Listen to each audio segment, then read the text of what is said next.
now it should say Past Turn Podcast 42, Modern Horizon spoilers as they come. So if you could just check that.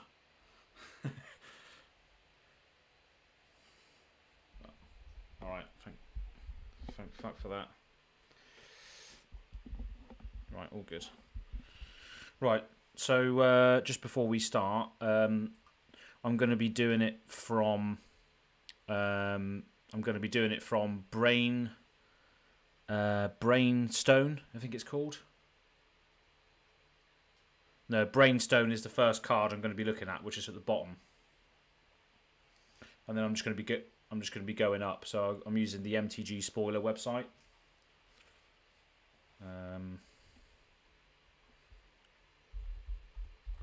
Yeah, so it's right at the bottom, just after the first lands that were spoiled, I think, because we missed it out last time, I think.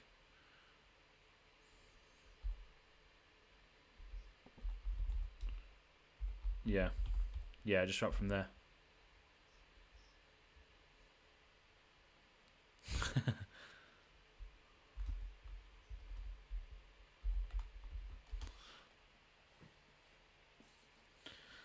Right then, so should be ready to go. Apparently, my audio is live on the stream. Will begin shortly, so all they can hear is my voice on the stream. Will begin shortly. So yeah, they should be able to hear you now. So if you just do a little audio check. Audio check. Yeah. Hello, everyone. Sod it. Yeah, they'll be able to see you. So let's just go straight. Let's just go live. We're testing a new setup. So here it comes. Pass the Turn podcast, episode 42. Oh. Talking about all things Modern Horizons 2. And we are now live. So you should be able to see both me and Troy on the screen now. So say hello, Troy. Hello, Troy. We haven't even done our legendary cards this time. I know. I couldn't find out where to write it, but I did have one in mind. Yeah, but so yeah, we're back today. Tom is not here today, and that's why we're so late as well, is because Tom's not doing the management, the tech, all the tech behind it. So I had to do just a stream through OBS live on YouTube today. So testing out a new little layout. So yeah, we're going to be going through some Modern Horizons 2 and just seeing if obviously you went through the the spoilers. Well, not spoilers, but there were sort of insights, weren't they? Teasers as such. There were some teasers, and me and Tom had a good guess at them and completely failed, I believe. Yeah, I think some of them may have been confirmed, but if you can remember what it was, Andrew's saying. There you go. Audio is live. Legendary insects in honor of the spoilers. Legendary insects. I haven't seen any yet, but maybe we'll scroll up to them eventually. Or maybe we should have been called legendary insects. I don't know. Yeah. So you should be able to see the screen now. So we'll first of all talk about the first card on the screen is Brainstone, which is a new artifact. So have you got it there, Troy? Do you want to read Brainstone out? I've got it. Brainstone. It's an artifact for 1 mana. Pay 2 mana, tap, sacrifice Brainstone, draw 3 cards, then put 2 cards from your hand on top of your library in any order. Yeah, so it's like a divine in top, isn't it? Sort of. What does divine in top do? Look at the top 3, put one in something or other. It's put them back in any order, and then I think you can draw a card, isn't it? You can draw a card with the top back on the top. Yeah, something like that. I think they've all got costs, but yeah. Yeah. So similar. What do you think of this? I think it's pretty good. It's okay. It's similar to cards I've used before in that Eurocode deck. Oh yeah, where you kind of you're drawing, you're putting stuff on the top of the deck that you want to be there. It's usable, I guess. I think it's good in the obviously the new Boros deck, which cares about the art of copying artifacts and bringing artifacts back from the graveyard and stuff, because it's obviously sacrifice. It goes to the grave, so if you bring it back as a copy of itself with that new Boros commander, you can then do it twice potentially. And I think it's just good. It's just good card drawing, white and red, because white and red just don't do it, do they? Draw 3 cards. And then you do have to put 2 back, but I guess you could just put lands on top, couldn't you? And then just guarantee your land drops. Yeah, you can do that. You have got red card draw, but then you're usually discarding cards as well, aren't you? So Yeah, this is better if you want to keep hold of stuff. Yeah. Obviously, we can only speak from EDH commander point of view. I don't know how this would work in modern. This might be amazing. I wouldn't know, but yeah. Yeah. I can't really help any modern players out. No. It's not what we're about. No, that's not exactly that. So definitely, if you're a modern player, don't take any offence, please. Don't take any offence. We don't know anything about modern. We don't know nothing about modern, but yeah, definitely leave a comment in the section below as to how you would use Brainstorm and how would you abuse it. Andrew in the chat is saying overcosted Brainstorm for all colours. The artifact recursion is a plus. Yeah, because Brainstorm does that exact same thing, doesn't it? White, blue. Look at the top 3. Yeah. So yeah, definitely an overcosted Brainstorm, but the artifact recursion is a plus. So thanks for that, Andrew. I agree. The artifact recursion is a plus. So yeah, that's the first card. That's Brainstone. Yep. So if you can see on the screen here, we got loads of nice little looking lands, like loads of new nice basic lands that we can add to our decks to pimp them out. So the audience can see that. I'm not sure if you can see that, Troy, or whether you've got it in front of you. But... I've got them here. Yeah. But yeah, looking good. Looking very. Anything that stands out from what you can see? The mountain. There's a mountain there. Mountain 487, I think that says. It's just like a mountain. I don't know. It looks kind of like the Snow Mountain. Is it the from Cold Spark? Is it? Do you remember? Is it Cold Spark? Oh, Cold what were Snap. Those? Cold Snap, the Snowlands. Yeah. It's kind of like the snow's melted off that one, and that's what it would look like in the day. Don't know. It just looks nice. Yeah, swamps look cool. Yeah, they're all different. Some of them look really like the forest. One of them look really nice. The other one looks a bit worn down. But yeah, I'm a big fan of basics. I'll probably buy these no matter what the cost is. Oh yeah, I think we're both one of those EDH players that like to have all of our lands looking different. Yeah, singleton format. Keep the lands good. Singleton, yeah. Definitely. Yeah. It's a very desperate day for me if I have to just use like a core set basic land or something. They're not usually the best ones. No. But yeah, that plains looks nice. Well, I like the swamp personally, with all the cultists in the swamp sort of thing. If you can see it on the screen. Oh yeah. I thought they were gravestones when I scrolled past it a minute ago. It might be. Yeah, no, I think you're right. I can't tell. Or is it things growing? It would be cool if it was cultists. Yeah, that does look nice. And the plains looks nice as well. The lightning coming down off the clouds. And that. Yeah, that one does. You've got your generic, basic kind of plains before it. Not very much to look at. Just your typical Jerry Bruckheimer production film. I think that's his kind of his kind of advert at it. But yeah, that other one with the lightning looks cool. Yeah, get me some of them. So yeah, a couple of cool lands there.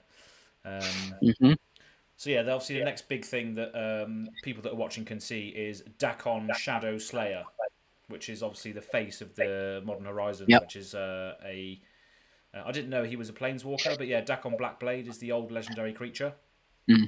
From memory, I think he's a star and enters with, well, his power and toughness equals the number of lands you have, isn't it? I think. Yeah, I think we looked him up last time. I can't remember. Very old card. Yeah. Crazy, like, mana cost. Yeah, it was like 7, I think. Cost 7 mana or something. It was something like 2 generic, 2 blue and a white, or 2 white and a blue. Something weird like that. Yeah, one of them. Esper colours, yeah. So yeah, Dakon Shadow Slayer is a 3-cost planeswalker in the set. So I'll read him out. So he's legendary planeswalker Dakon. So he costs 3 mana. White, blue, black. Sorry, I had a burp in my throat there. White, blue, black. And he enters the battlefield with a number of loyalty counters on him equals the number of lands you control. So typically, if you want to cast him on the 3rd turn, he's going to come in with 3 loyalty if you've got 3 lands out. But most of the time, you probably have more than that. So yeah, he'd probably start on about 3 to 4 loyalty, depending on when you cast him. Not bad. So, yeah, not bad. So +1 is Surveil too. So that's when you look at the top 2 cards of your deck, and obviously you can choose any number of those to go into your graveyard, and then you put the rest on the top in any order, which is quite good. And that is quite a sort of blue-black ability, Surveil. I think it was introduced in Return to Ravnica. I think Surveil, or something like that, wasn't it? Pass. I think it was. Yeah, I think it was that. And then -3 is exile target creature, which is quite good. Yep. And then -6 is you may put an artifact card from your hand or graveyard onto the battlefield. But yeah, I think it's a bit underwhelming. I'd say that when I saw it earlier, the lands thing's cool. If you've got a lot of land, most planeswalkers, they come in with like 2-3 loyalty if you're lucky, and then you've got to wait like God knows how long, and you'll never ult them because like unless you can abuse it, they're killed. So in a way, that's probably what put me off planeswalkers a bit. I don't know. The only planeswalkers I use now like have an ability, like without having to do anything. So like a static ability, yeah. But yeah, I personally don't know how good this could be because obviously I don't use planeswalkers much. Surveil 2, exile target creature, yeah, that's all right. Put an artifact card from your hand or graveyard onto the battlefield. Oof. I could just use the lands to do that. I don't know. Exactly. I don't know. Yeah, unfortunately, like I said, I'm not an expert. No, and it's just I mean, as well as that, I mean, it's an Esper commander, so it's white, blue, black, and white, blue, black historically doesn't care about how many lands you have. Yeah. It's normally the greens, isn't it, that care about lands entering or what have you. So yeah, it's it's interesting. And then obviously his last ability, you may put an artifact card from your hand or graveyard onto the battlefield. It's neither here or there really. No, it's like I could do that with a Soul Ring and one land. Yeah, exactly. So, yeah, it looks cool. It's okay. There's probably ways to abuse it, but there is. I'm sure the modern players will like it, or maybe they won't. Maybe they'll hate it. Maybe it's rubbish. Yeah. Well, it's in the same colours as things like that other Planeswalker. Amanatu is quite popular, isn't it? That's true. I think exactly the same CMC. Yeah. So Amanatu could potentially flicker this card. Yeah, she does all sorts of crazy stuff like that, doesn't she? So yeah, she could flicker. Maybe that could be good. I don't know. Yeah, it could be good actually, because if you've got loads of lands out later on, and you flicker this card, it comes in with the amount of loyalty equals number of lands you have. So if you do that every turn, you could be getting exile type creature or put an artifact card from your grave onto the battlefield every turn with flickering stuff, which is quite good. Yeah, late game. Andrew has said in the MTG canon or the story, Dakon was always a planeswalker. There was no planeswalker card type when he was first printed. So that's a nice little bit of nice bit of history. Nice. So he was always a planeswalker, but obviously he didn't have a card for planeswalker back then when he was first printed in God knows what it was, Legends or something. It was very old. Yeah. Obviously planeswalkers is relatively new. Yeah, exactly. I don't know when they first started. I think it was Lorwyn or something like that. And then Andrew goes on to say it includes graveyard, so that is recursion for artifacts. So yeah, definitely, like the card we mentioned earlier, Brainstone, you can bring that back if you really want to spend 6 loyalty on it. Just to sacrifice it again. Just to sack it again and get 3 cards and put 2 back on top. Only if you got 2 mana available. Yeah, brilliant. But maybe, obviously, Animatu and all that sort of blue, black, white stuff can care about, those like miracle cards. If it's cast from the top of your library, it does something extra. So you can sort of play around with that in those sort of colours.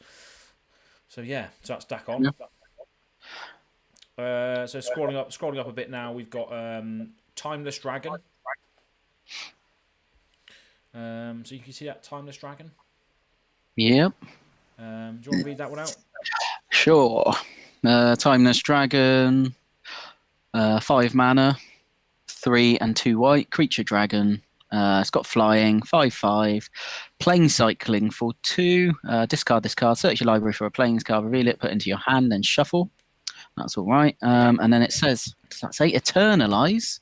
It costs 2 and 2 white, so 4 mana. Exile this card from your graveyard. Create a token that's a copy of it, except it's a 4/4 black zombie dragon with no mana cost. Yep. Eternalize only as a sorcery. Wow, what is that?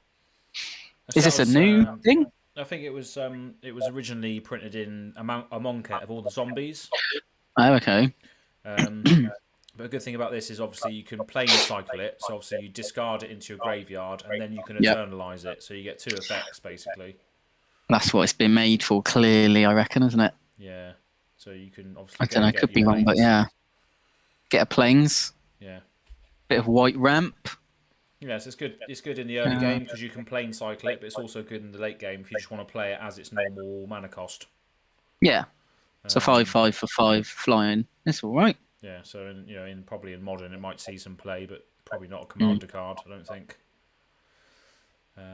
There's so much more out there, I think, isn't it? Exactly, but it's nice to see a white dragon. Yeah, it's a strange one, isn't it? Yeah. And then for the audience on screen, you can see that there is also a nice little token that goes with the dragon as well, which is basically his zombified, eternalized version. Nice. Which is quite cool. Yeah. Next we've got Rishadan Dockhand. So this is a Merfolk card. No, very nice. And this costs 1 blue for a 1/2 with Island Walk. Has he got long hair, or is he wearing a baseball cap backwards to look cool on the docks? I can't tell. I think he's got both, mate. It's almost like, I think it might be long hair and a headband. Yeah, it looks like it. Or is that like his markings? I don't know. He looks like he's got a backwards cap to be cool, man. I think that's his fins, mate. He's got fins on the side of his head. Yeah. So yeah, 1/2 with Island Walk. He looks pretty cool. He does look cool. Very cool. And his ability is pay 1 and tap to tap target land, which is interesting. What's Tap target land. Yeah, so you can tap other people's lands.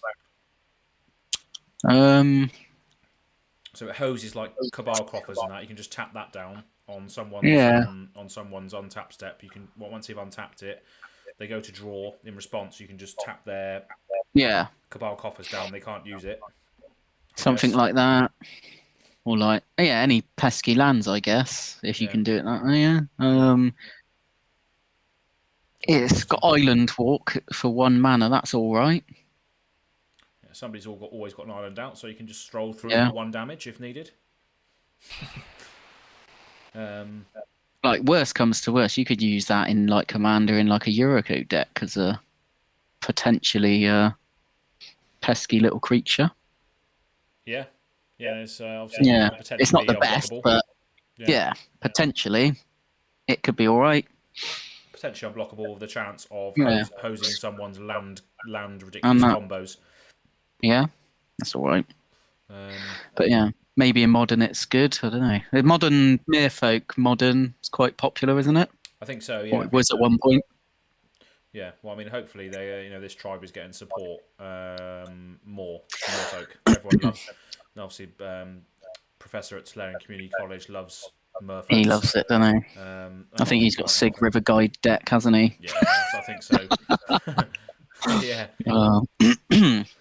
Got to give that a shout out. Good old Sig River Guide. Yeah. So that's quite cool. Yep. So going up, this is one that I think it was on your podcast last week with regards to grief. Yeah. Yeah, it was incarnation, wasn't it? It was spoiled as a creature type. Yes. Elemental incarnation.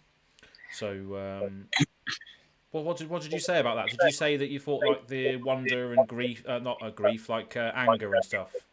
Yeah, so we didn't. I think we were a bit confused about incarnations, but then Tom said about vigor and dread, filth, anger. He said the blue one, which I can't remember the name.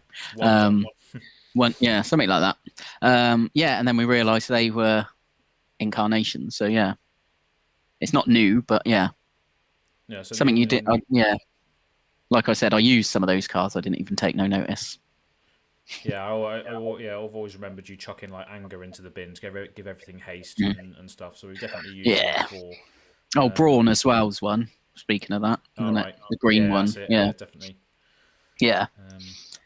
But this doesn't do anything when it's in the graveyard. No. No, so just does something. So black and 2 for elemental incarnation, 3/2 of menace. When it enters, target opponent reveals their hand. You choose a non-land card. That player discards it, and then you can evoke it. by exiling a black card from your hand. So when you evoke something, it enters the battlefield and just is immediately sacrificed. Yeah.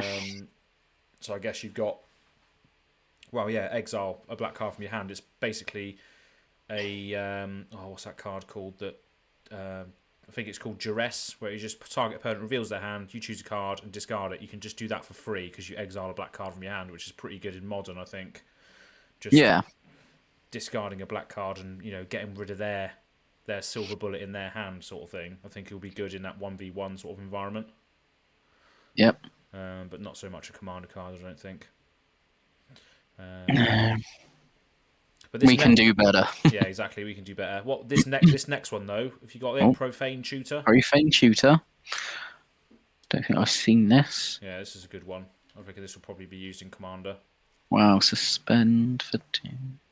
Mm-hmm. Yeah, so you suspend it for 2, and then search library for a card, put that card into your hand, then shuffle. So it takes 2 turns, is it? Yeah, it's 2 turns. So at the beginning of your upkeep, remove a time counter. Yeah. So I think you remove the last one, don't you?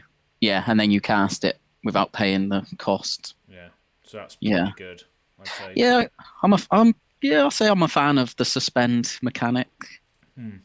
There's some cool suspend cards out there for different things. That's definitely usable.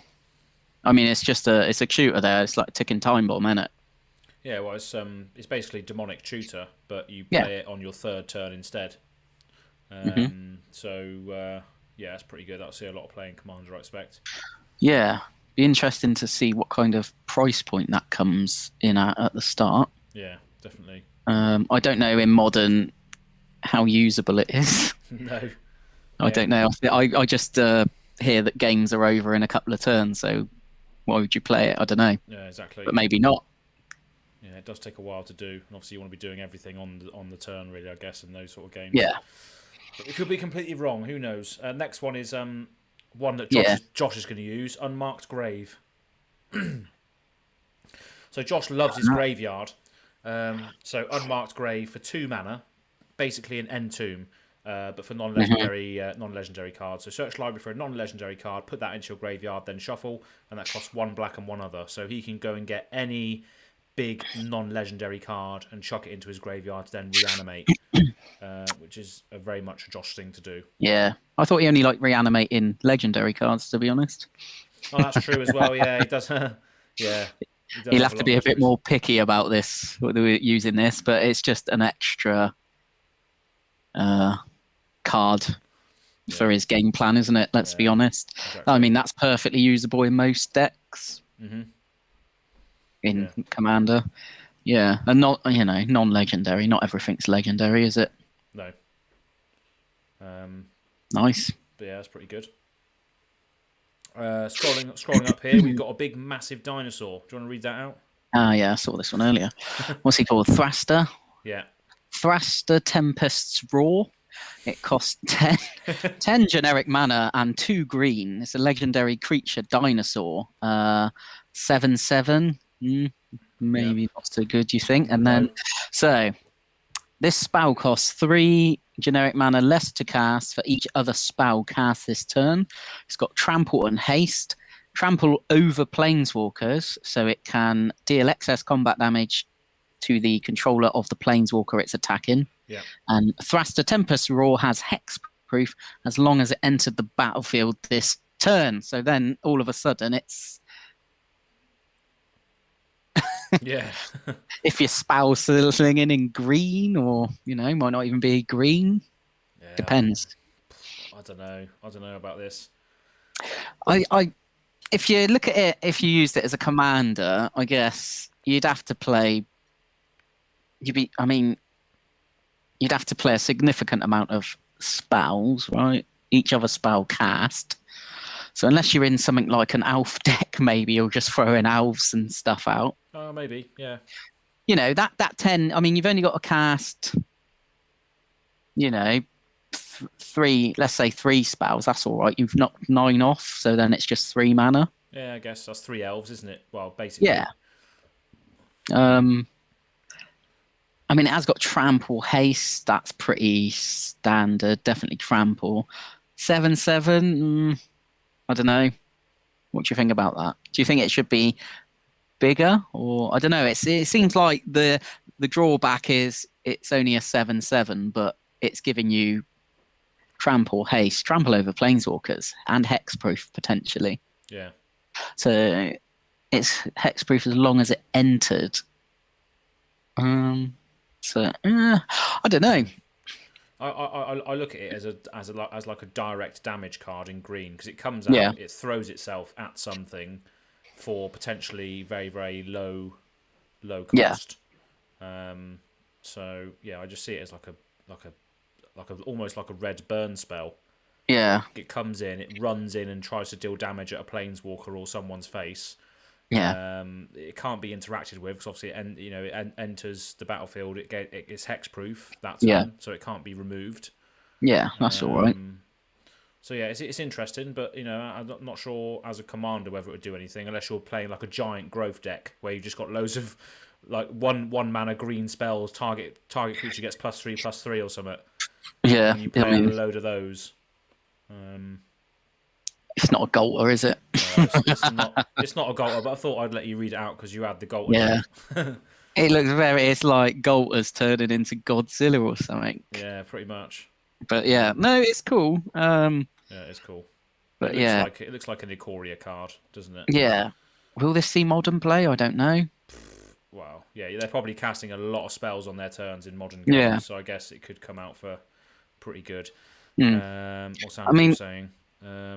I'm considering it for my Gisharth deck. Not sure yet. So obviously Gisharth is the Naya dinosaur. Any Naya dinosaurs get me excited for the potential. Yeah, which is fair enough. Dinosaur tribal. Yeah, chuck it in a dinosaur deck, no problem. Oh, absolutely. Yeah. Dinosaur tribal. Loves it. But it's just good to see, isn't it? Dinosaurs as a creature type. It's quite interesting. Yeah.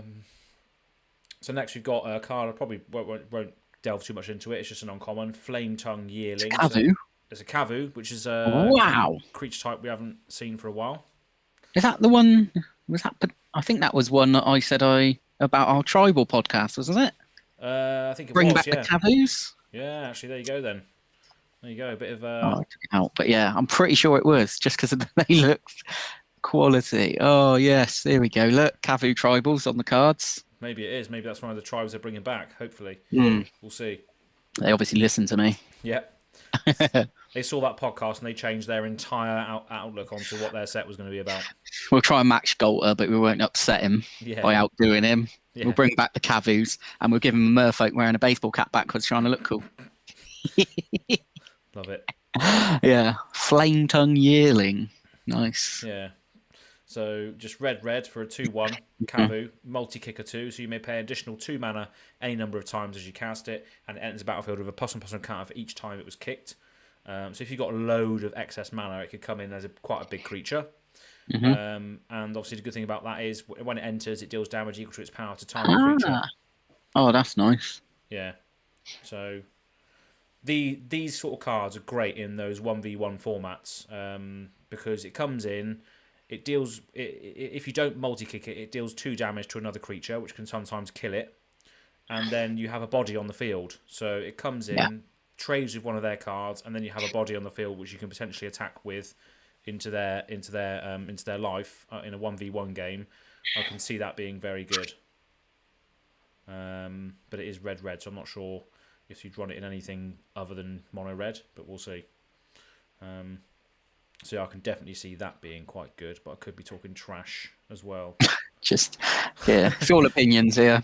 Yeah. We know what we're talking about. Yeah. Jason Coates has entered the chat and he says, "Hey guys, hello Jason." Hi Jason.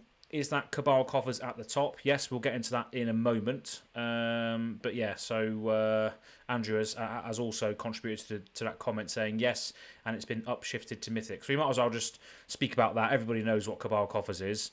So if we just scroll up a little bit so audience can see. So yeah, Cabal Coffers upshifted to Mythic rather than uncommon. People going mad. People going mad, losing their shit.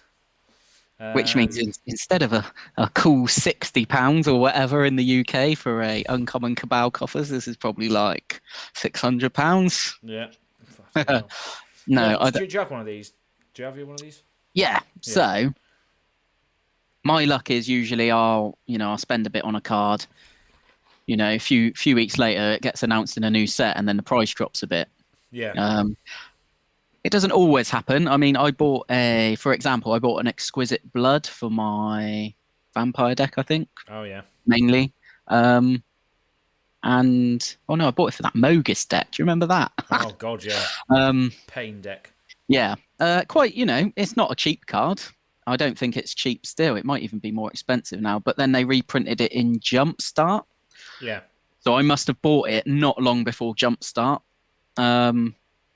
But yeah, so I was lucky enough to get a Cabal coffers from someone selling up all their, powerful magic cards, let's say.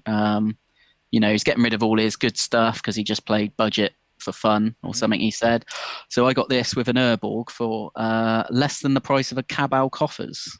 Wow, that's a pretty good deal. Together, yeah. Yeah. Great guy. I never met him for eBay, but I bought some really good cards from him, and this I ignored at the start because I was like, nah. It's pretty much mint condition, and I can't remember how much he wanted for it. It was less. Let's say it was less than £50 for that, and then he cut me a really good deal. It was Joshua Dunn though, going, yeah, go for it. Oh, well, it's good. Yeah, definitely a good pickup for that. Yeah, 100%. But yeah, so I'm not worried about this coming out. But the upshift to Mythic, is that gonna go crazy for the price? Yeah. Just because it's Mythic?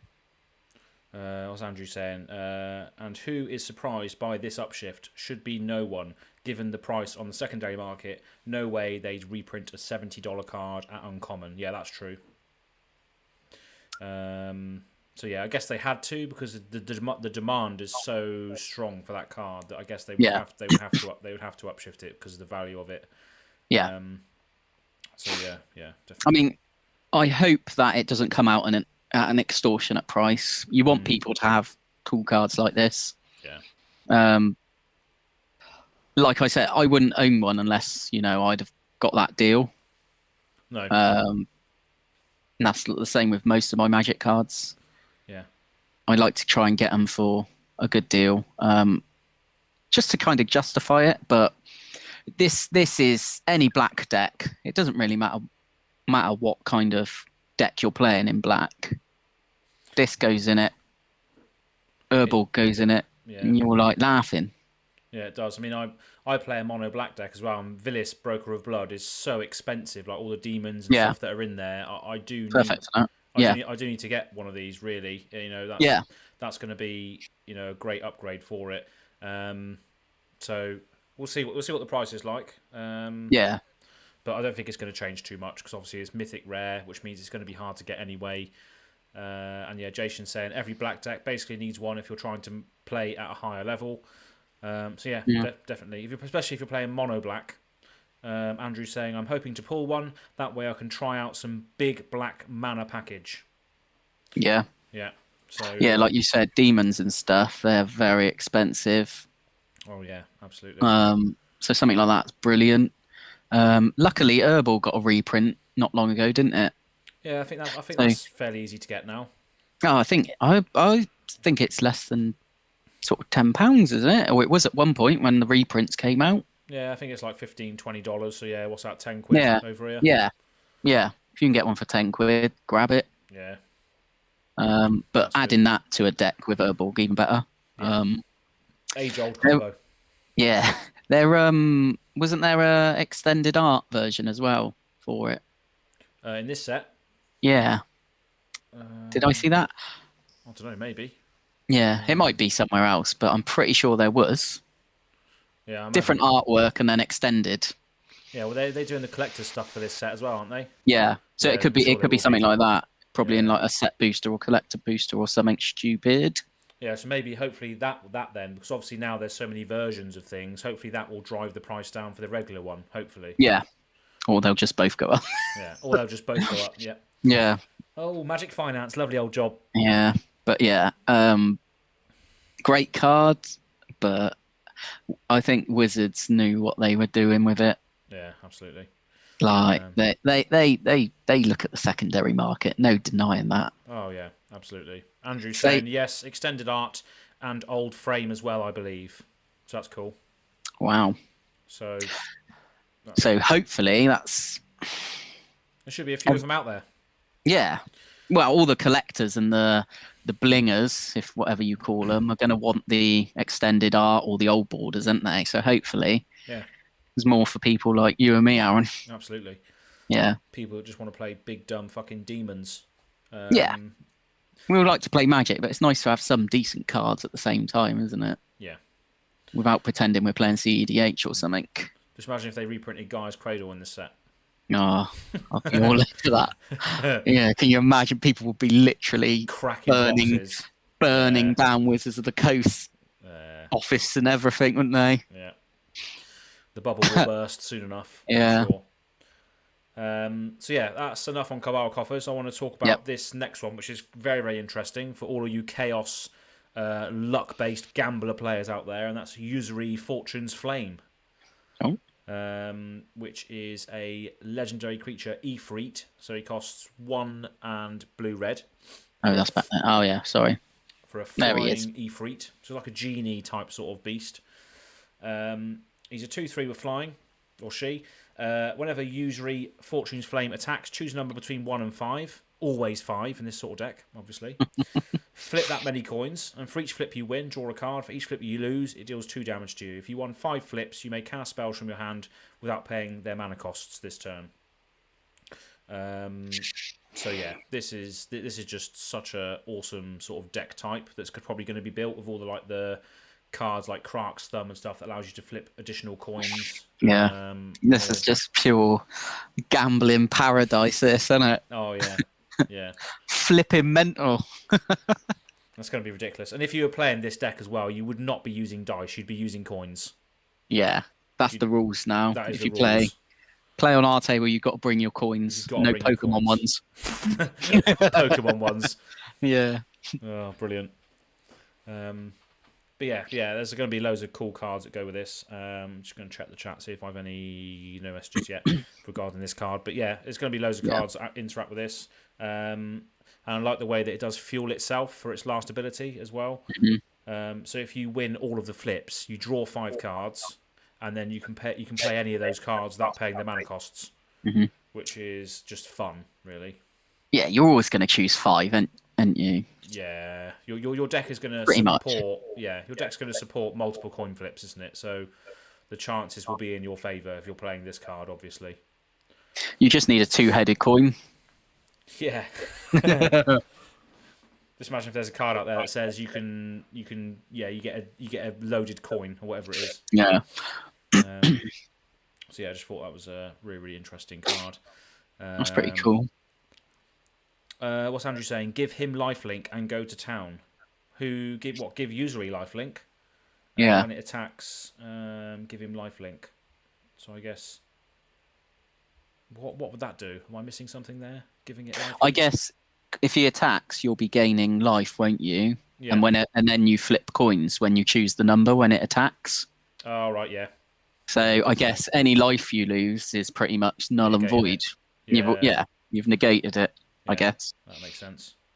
So yeah, that's going to be a fun deck. So it's going to be interesting to see what the EDH rec page come up with and what the sort of database of cards for that commander will be for the support for that, like all of your coin flip cards. So keep an eye on that one. So scroll up a little bit more. So obviously we've seen Cabal Coffers, obviously. Prismatic Ending. So this is a white card, which costs 1 white and X for a sorcery. It's got Converge, which is you pay. It gets a bonus if you pay different color mana for it. So exile target non-land permanent if its mana value is less than or equals the number of colors of mana spent to cast this spell. So if you pump all of your colored mana into it, it's going to exile a permanent with converted mana cost 5 or less. Got to be in 5 color decks. Yeah, so that's all right. It's all right. Yeah, it's okay. It's not target non-land permanent. Yeah. Sometimes you might want to exile something that only costs 1. I don't know. Yeah. So yeah. Or 0. Well, if you don't pay the X, if you just pay a white and nothing, it's still going to exile something with converted mana cost 1, isn't it? Is that right? Because you're still paying white for the white mana. Yeah. Do you not have to? Well, I don't know. You don't have to pay the X, I don't think. Oh, I don't know.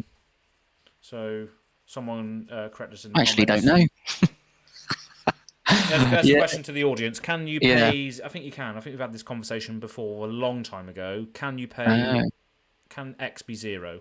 I'm pretty sure you can. So there's a question. I guess I've never thought about it because usually if you're playing an X spell, you want to pump as much mana into it as you can. Exactly. Yeah. But yeah, in Interesting modern, if you can. In modern, yeah, if you've got a spell in your hand which could still potentially say exile target non-land permanent of converted mana cost 1 or less for 1 white mana, that's still great for getting rid of all of those horrible 1 mana artifacts and 1 mana drops and everything. So I think that still can be done. Yeah. When is it those 0 artifact mana rocks? Yeah, no pesky things. Mana vaults, mana crypts, and all that. Yeah. Jeweled Mox, whatever. Mox Amber. Yeah. I think they're all 0s, aren't they? Exactly. Yeah, and they're all Tormod's crypts, but I don't know. They're all modern. Maybe they just sack it in response. Yeah. Andrew says that checks out. X can be 0.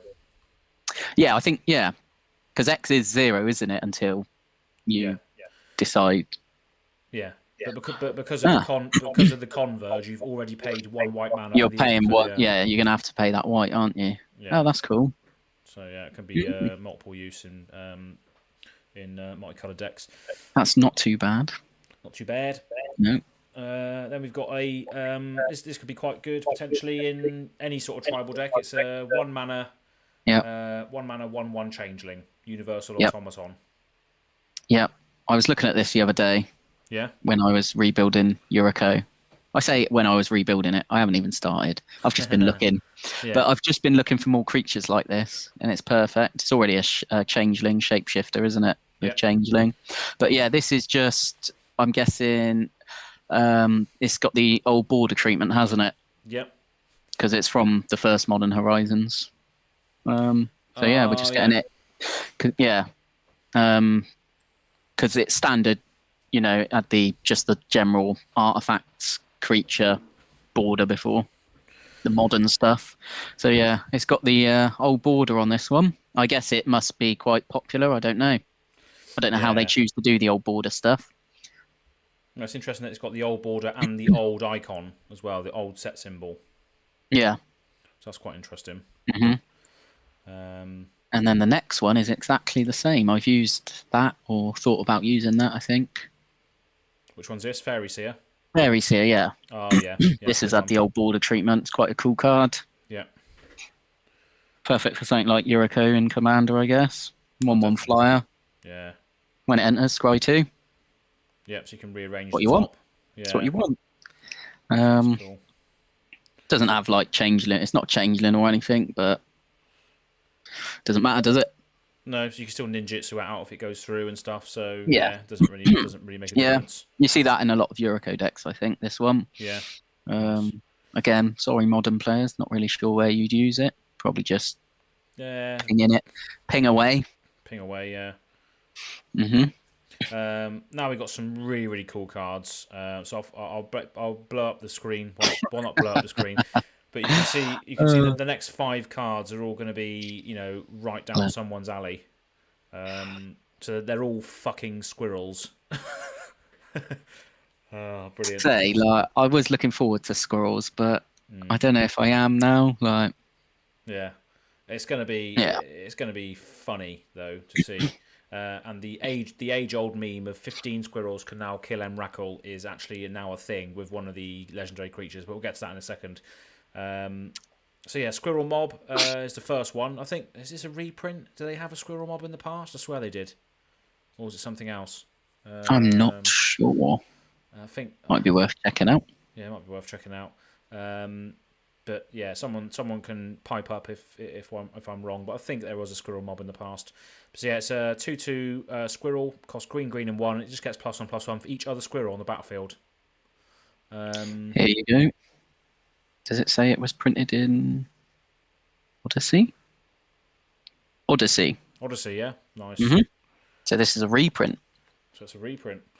Yep. So that's interesting then. So yeah, I mean, if it was printed all the way back in Odyssey, there's going to be quite a few Squirrel cards out there. As we all know, it's a tribe that we've wanted to see represented for a while, and I think it all started the sort of insights were coming when we saw Toski in Kaldheim, the first legendary squirrel. I think, again, like most things in Magic, if you see something that's cool, it's because it's going to be expanded on in the future. Yeah, Toski was very cool. Yeah, so Toski obviously is going to go straight into this sort of squirrel deck. And it just works so well with squirrels as well, because you're going to have so many squirrels on the battlefield. When Toski says, whenever a creature deals damage, draw a card. So you're going to be drawing a shitload of cards off of Toski and all of his squirrels. Squirrel Mob's pretty good. Then we got Squirrel Sanctuary. Have you got that in front of you? I have, yeah. Do you want to read that one out? It's quite a good one. Yeah. So it costs 1 green. It's an enchantment. Very cool artwork. It says, when Squirrel Sanctuary enters the battlefield, create a 1/1 green squirrel creature token. Whenever a non-token creature you control dies, you may pay 1. If you do, return Squirrel Sanctuary to its owner's hand. Okay. Yeah, this is pretty good. Spoiler alert, there's a lot of... there will be a certain squirrel that you can use as your commander, which is a black and green colour identity. So this cares about sort of sacking your own squirrels to then basically bring in more squirrels. Yeah. So it enters the battlefield, you get a 1/1. Then whenever a non-token creature you control dies, you may pay 1 and return it to your hand. So you can just potentially just keep sacking the same squirrel over and over again. And just pay the green mana, get a 1/1 token. Yes, it probably goes infinite, I expect, just like most aristocrats sacrifice decks go randomly infinite without realising it. Yeah. But yeah, just a nice little enchantment for squirrel decks, that one there. Yeah. And then we've got something that synergizes with that very sanctuary, and that's Ravenous Squirrel. As you can see there, he is got a snake in his mouth, and it's like a human arm. And there's like a human hand coming out of the tree, though. What? So, don't know what that's about. And he has got, to be fair to him, he has got like a pumpkin and an apple or something there as well. So yeah, he's got a balanced diet, hasn't he? Oh yeah, so that's it. So he's getting a snake. He's got an apple in there. He's got a human arm in there. He's just literally picking up all the scraps he can find. Starter of snake, main course is human hand, and then fruit salad for dessert. There we go. Yeah, he's living it large in the tree, isn't he? Yeah. But yeah, this is quite cool. So it's Deathrite Shaman mana cost. So it's either black or green. It's a 1/1, and then whenever you sack an artifact or creature, you get a +1/+1 counter on the squirrel. So that's good. And then you can pay 1 black and green and sacrifice an artifact or creature. You gain 1 life and draw a card.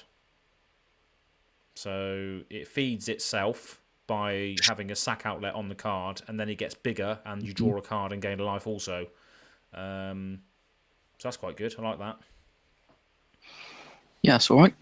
So that's quite cool. And then we've got a nice little Squirrel Lord. Have you got the next one, Squirrel Sovereign, in front of you? Yeah, Squirrel Sovereign. That looks strange, doesn't it?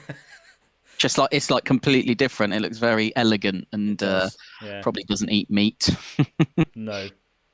That's it's your I don't know, kind of like when you get an elf that just buffs all the other elves. Yeah, it's just little Squirrel Lord. Yeah. So 2 mana for a 2/2. Other squirrels get +1/+1. Doesn't buff himself. No lords. Unfortunately. Yeah. Just make sure. That's all right though. Your massive 1/1 squirrel army just instantly 2/2s, which is brilliant. And then, did you want to read out the absolute squirrel commander that we might get? Yes. Well, so we now know what it's called now. Yeah. Not to be confused with Shattergang.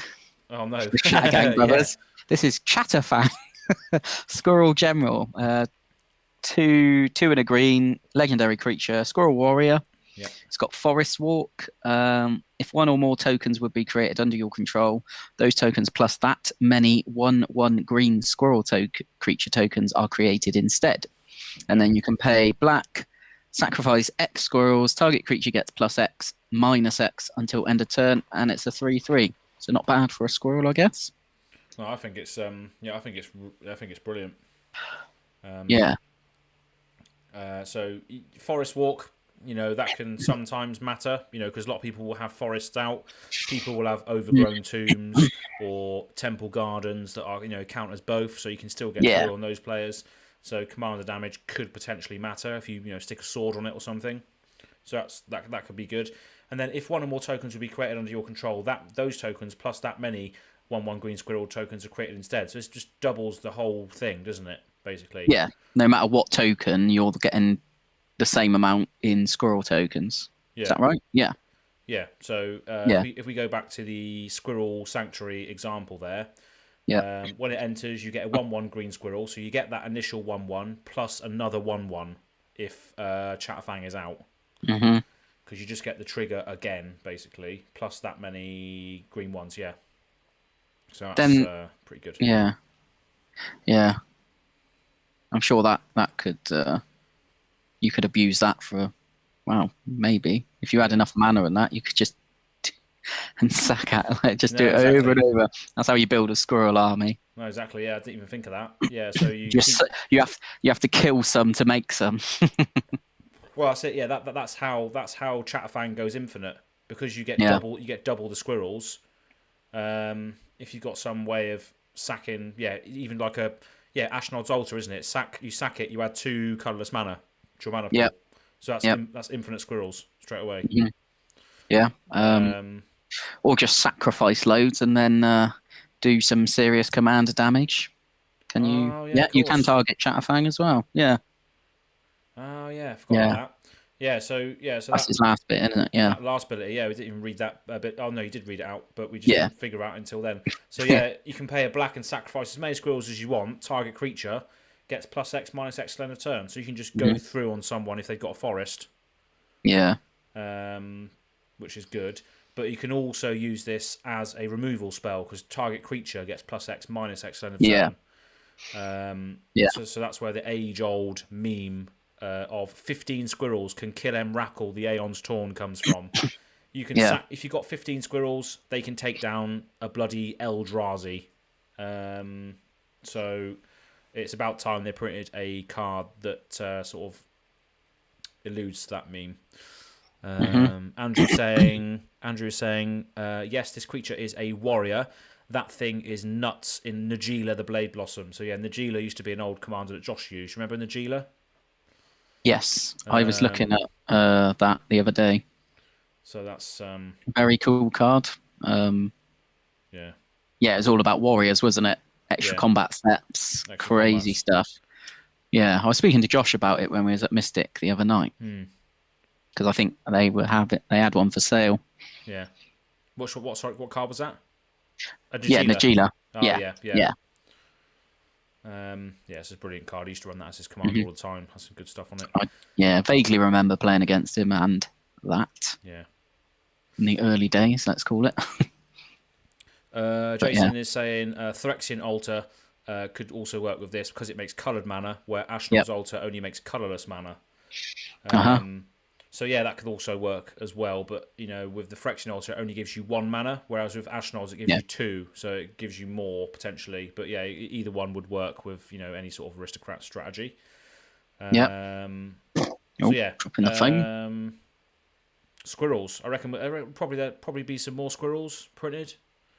I don't think they'd just spoil everything, would they? Right now, I don't know. Maybe there'll be some more squirrels. I saw the card earlier, and I wasn't. It was mainly the artwork. I was like, because this squirrel Chatterfang, as it's now known, he looked really cool on the artwork on the box that we looked at. Oh, that's where it was. Yeah, the box art. Yeah. But I think I saw an extended art version, and it was different art, and it was the artwork that we actually saw either from the box or in a picture. Oh, really? With all the squirrels behind him. Yeah. I'm not sure where that is, but yeah. And it's that work, it looks really cool. It's that exact artwork. Oh, I see. Yeah, maybe how we saw it. Alternate art then. Yeah. I think it's an alternate extended art, maybe. But yeah. Yeah, really cool. So I'm glad we're seeing more sort of squirrel cards, and I can't wait to face squirrel decks to see what they're like. Yeah. Um, Could be a bit overwhelming. yeah, it could be. And obviously, you'll have all your standard Crater Hoof behemoths, Overwhelming Stampede, all the stuff that makes your massive token army go massively wide and tall. You're going to have those staples in there as well, aren't you? Yeah. So yeah. So scrolling up the page now, we have some weird cards. We have Fractured Sanity. This is the one me and Tom were discussing for a while last week. Yeah. I thought I even said something about milling or discarding, just like, making fun of, because we had the teaser saying a 4 and 14 card or something, didn't we? Yes. And we started having sensible guesses, and then I think I just went off the rails and didn't, take it very sensibly at all. Yeah, well, I think if you, I can't remember now, but if you did say mill, it does make sense because 14 is quite a high number.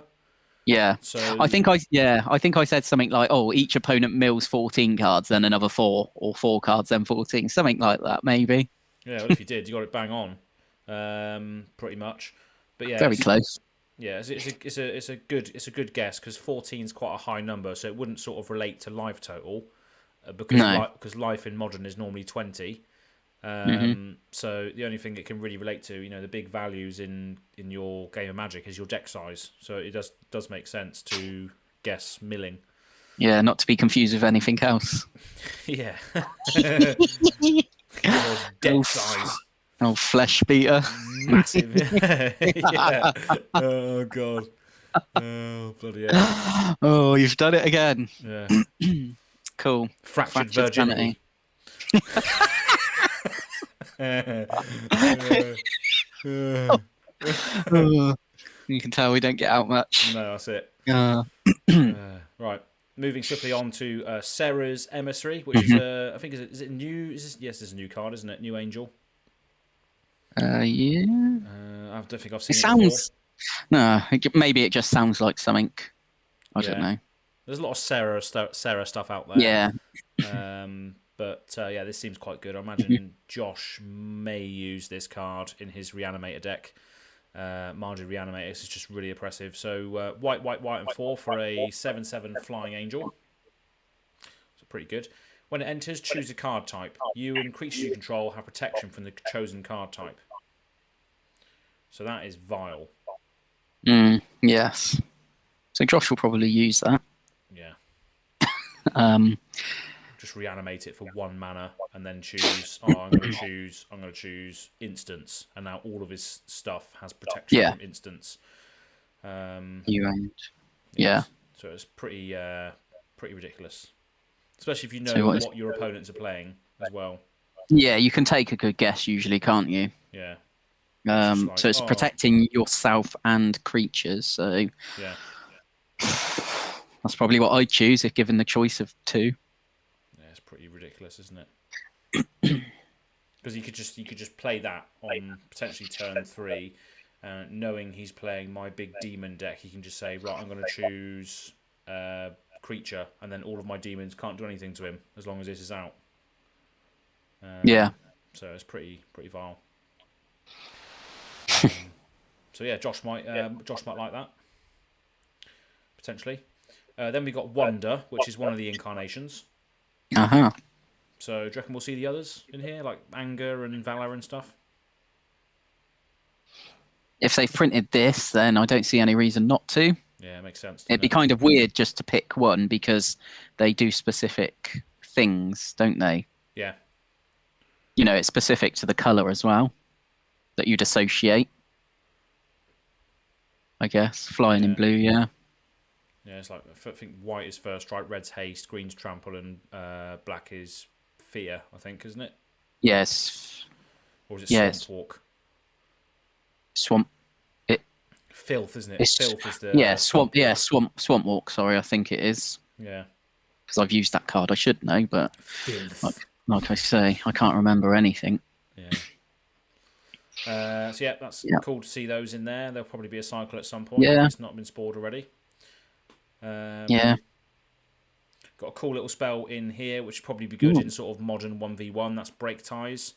Yeah. So yeah, 3 mana, 1 white, 2 others for an instant. Choose one. Destroy target artifact. Destroy target enchantment or exile a type card from a graveyard. Does have reinforce as well, so you can pay 1 white mana and discard this card and put +1/+1 counter on type creature. So if you want to buff something up, you can do. But Yeah, that's all right.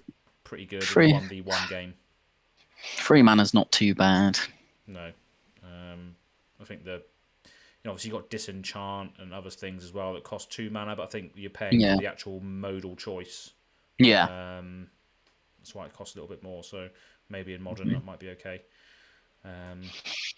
Late to dinner. What's this about? Look at this. Look at this.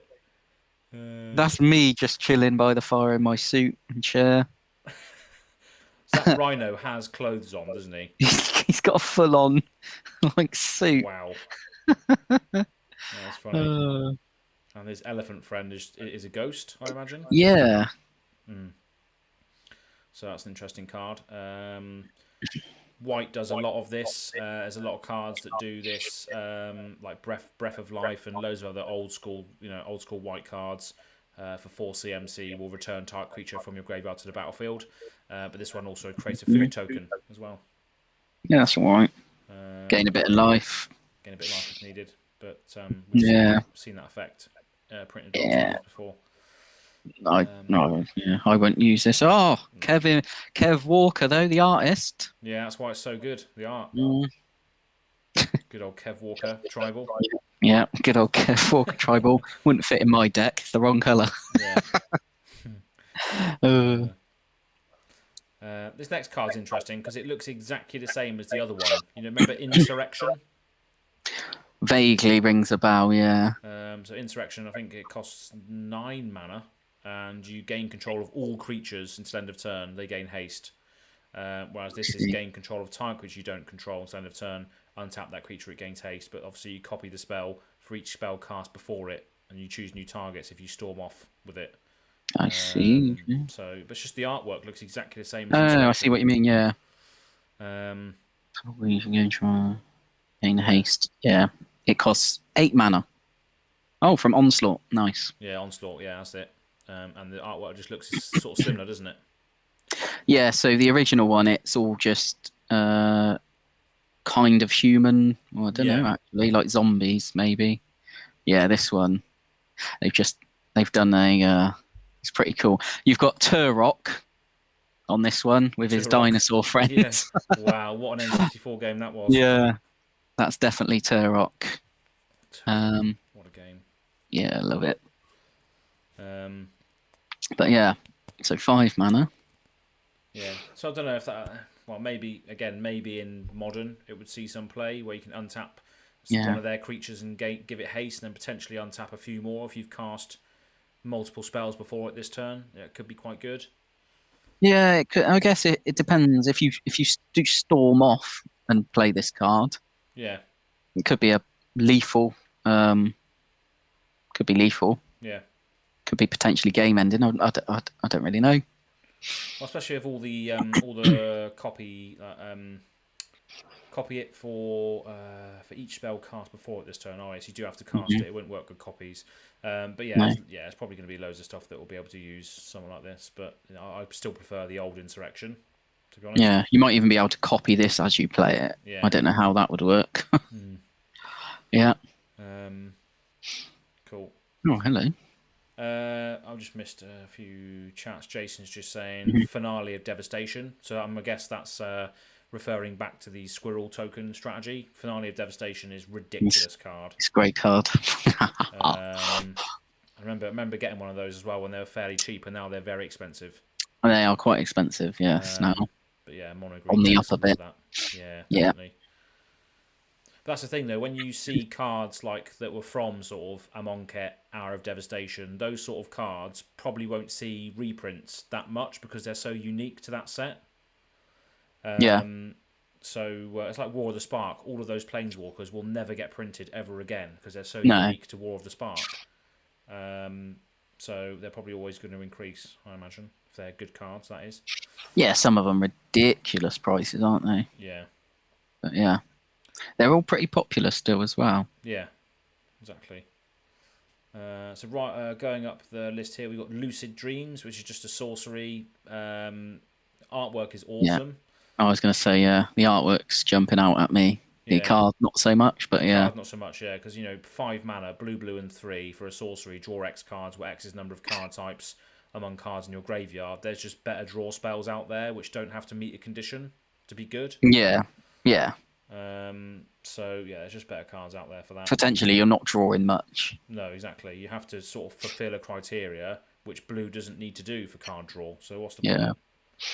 Yeah. It's like there must be cards that have never been played at all. No, exactly. And this could be potentially one of them. I don't know. Yeah, I don't know. What do I know about Modern? Yeah, exactly. It could be ridiculous in Modern. We'll see. Then we got Thorax Canticle. So this is a sorcery. Target opponent reveals their hand. You choose a card from it. That player discards that card, then discards a card at random for 4 mana, black and 3, which is potentially quite good. That's all right. It's good in those Turgrid decks. Have you heard? Do you remember Turgrid? Yep. Oh, it's a horrible deck. It really is. I'm sure someone else who's listening to this now or in the future or what have you has played against Turgrid, and it's just horrendous. I think from memory, whenever an opponent discards a card, if it's a permanent card, you get that card onto the battlefield under your control. Yeah, I believe so. Something along those lines, isn't it? Yeah, it's I've got one actually, a pre-release one out of the. Was it Kaldheim? Yeah, that's it. So I had 2 pre-releases. I got Tergrid and I got the Bergie, the red one, which I'm using. Yeah, that one. Yeah, that's a good card. So not bad for pre-release promos, I guess. No, good. Yeah, Turgrid's just vile card. Yeah. Please don't ever build that deck. No, I keep umming and ahhing, but I'm like, nah. Yeah. Rob's got one. And I've heard. Just made it degenerate. Yeah, I've heard about it.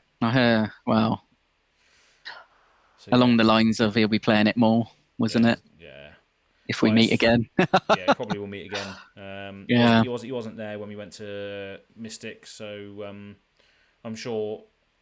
I really enjoyed that night actually, so I'm sure we'll do that more often. I hope so. To going to local game stores and playing with people that actually listen to the podcast as well. Yeah. So and they're in the Discord chat as well. So what a small world. Small world. It's like the seat was just waiting for that person. Waiting for him. Yeah, Steve, wasn't it? Steve, his name was. Steven. Yeah.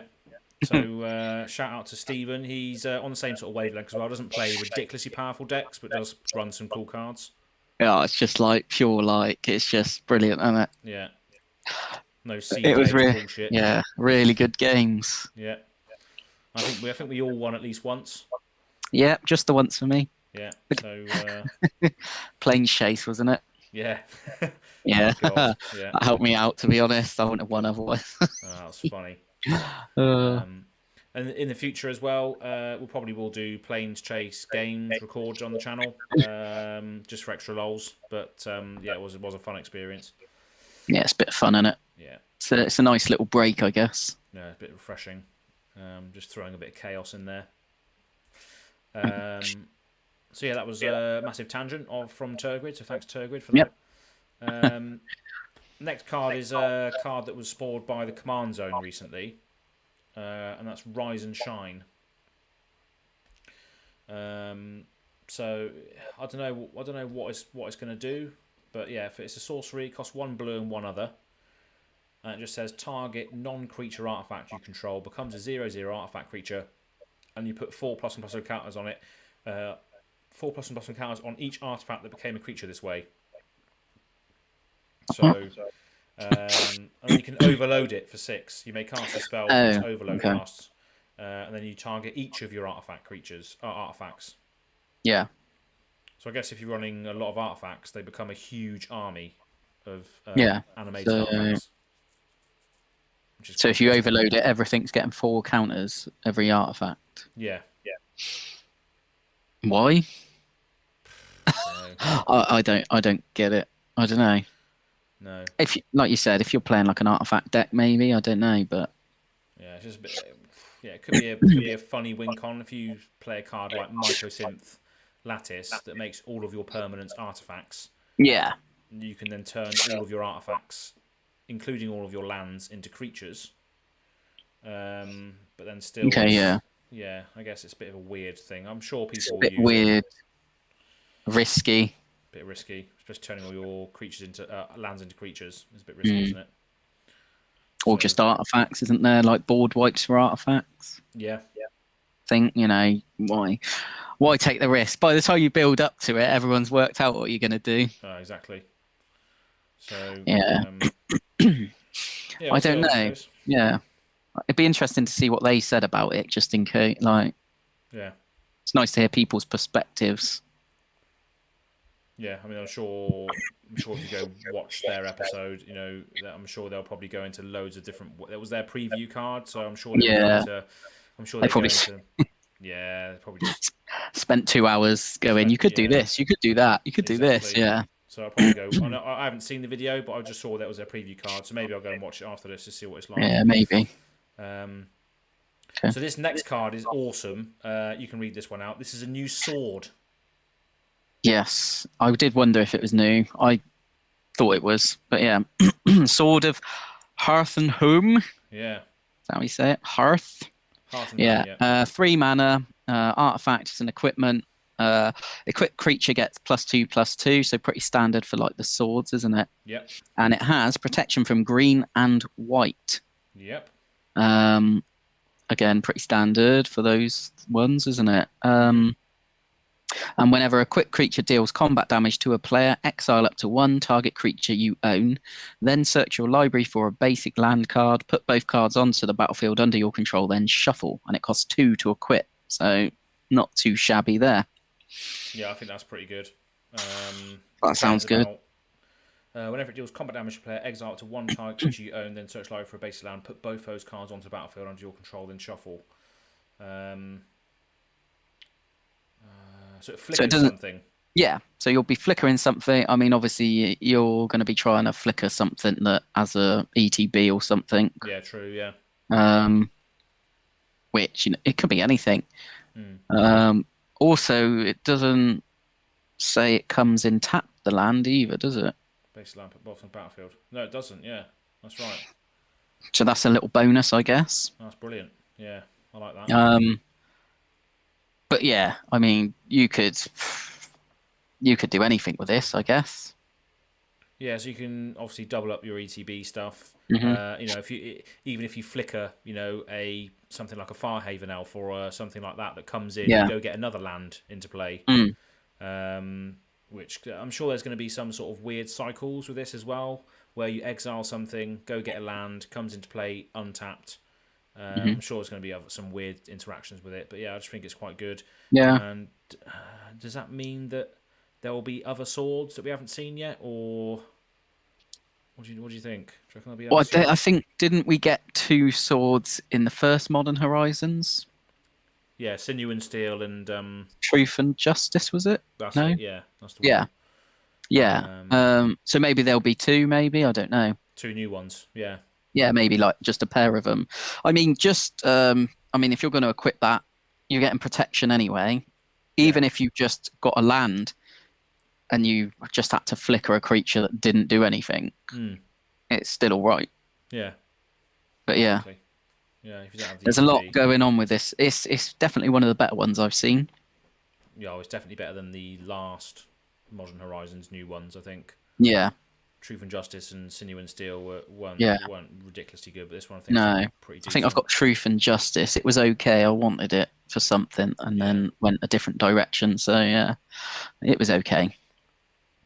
So yeah, we've got. I don't want to get a list of swords up just in case it messes up my screen streaming thing.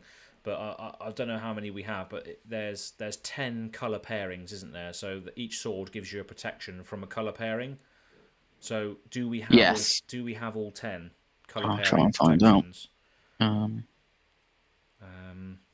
So I've got all the swords I own are in Rograk and Arden. So let me just see if I can grab that quickly. unless you get the list before me. Right. Here we go, I think. There are 1, 2, 3, 4, 5, 6. There's only 7 apparently. I could have. I mean, I'm done a quick search, so this is the first thing that come up. Yeah. So currently we've got Sword of Body and Mind, which is green and blue. Yeah. The Feast and Famine, black and green. Yeah. Fire and Ice, which is red and blue. Light and Shadow, which is white and black. Then we've got the Modern Horizons one. Sinew and Steel was black and red. Truth and Justice, white and blue. And then we had War and Peace, which is red and white. Right. So which ones are we missing? We're missing green and white. So I've got them all here. Which is the new one we just talked about. Yeah. Green and white.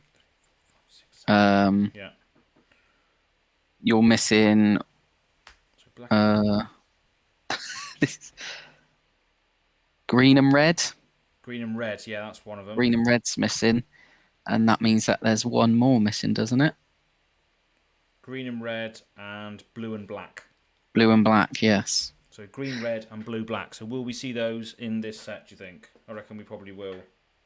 Hopefully. Surely they wouldn't reprint just one, and they just wouldn't then print 2 if there was one missing. Oh, exactly.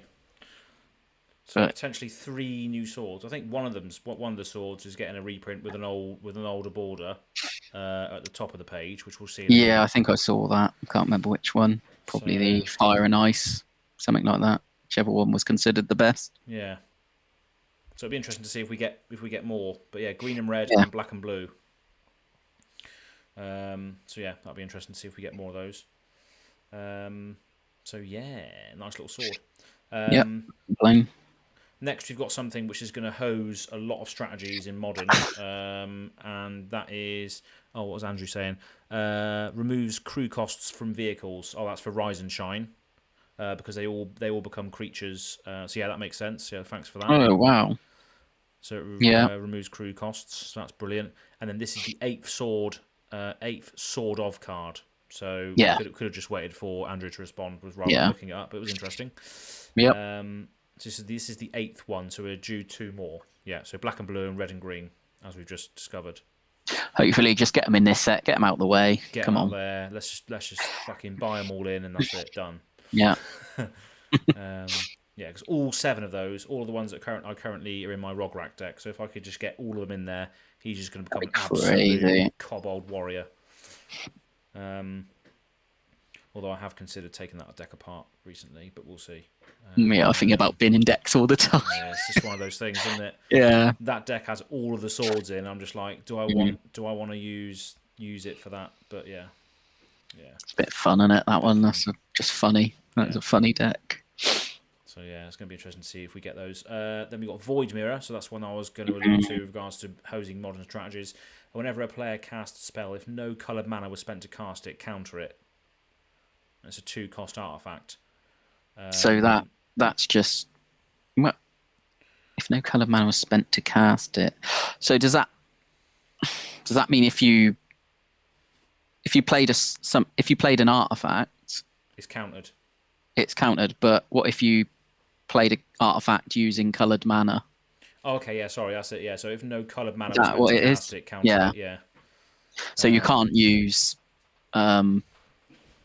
just generic mana or colourless. Is that right? So yeah, so if you've got something like Ashnod's Altar, which only makes colourless mana, whatever you use with that mana it's get countered. Or there's another land that something that makes loads of colourless mana. You've got things like Crewfix that turns any unspent mana colourless, which would be null and void, I guess, if that's the case. Something I can't remember what it is. If any of you in the chat know what this is going to hose, just let us know, because I can't remember what it is, but it's definitely going to hose something.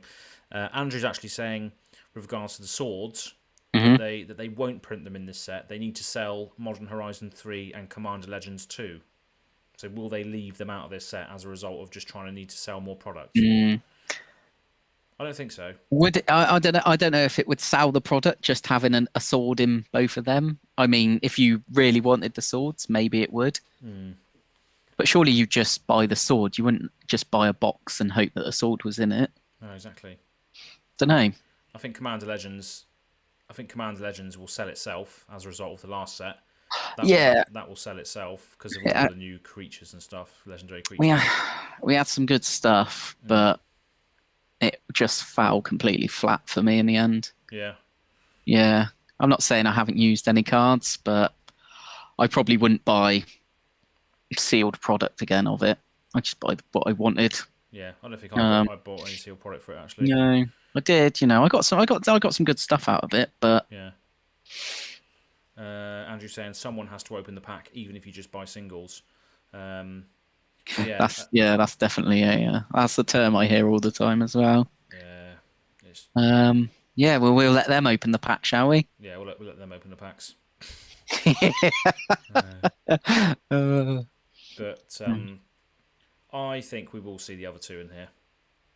Oh, it's a skirmish to the death with the swords. Yeah. Who's going to be right?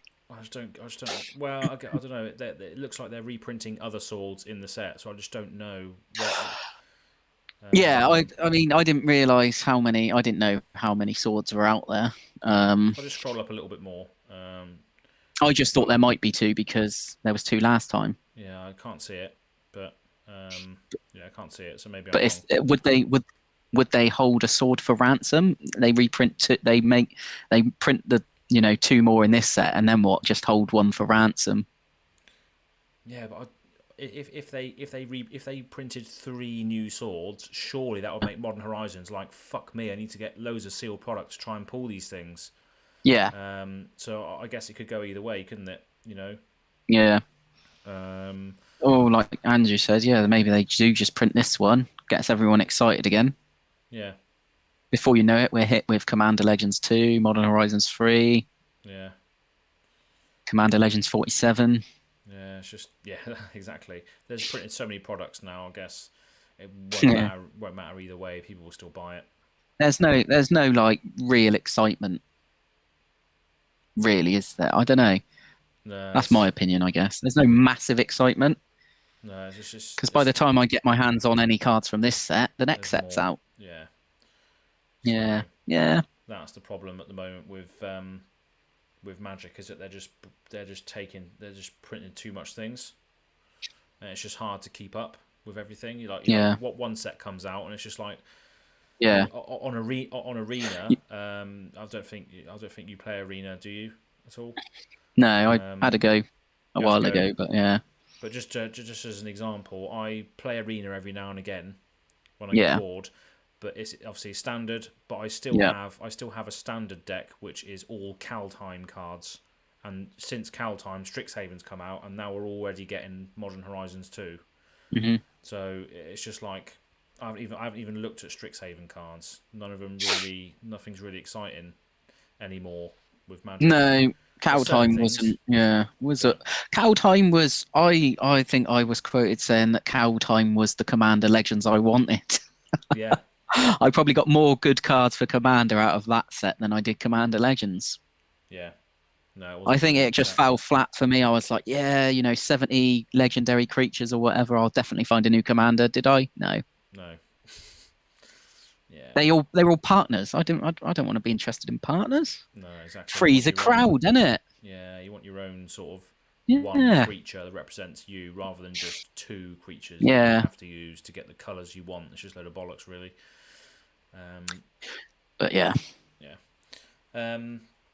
Although saying that, I made a Commander Legends deck from the Rograk and Arden combination. So.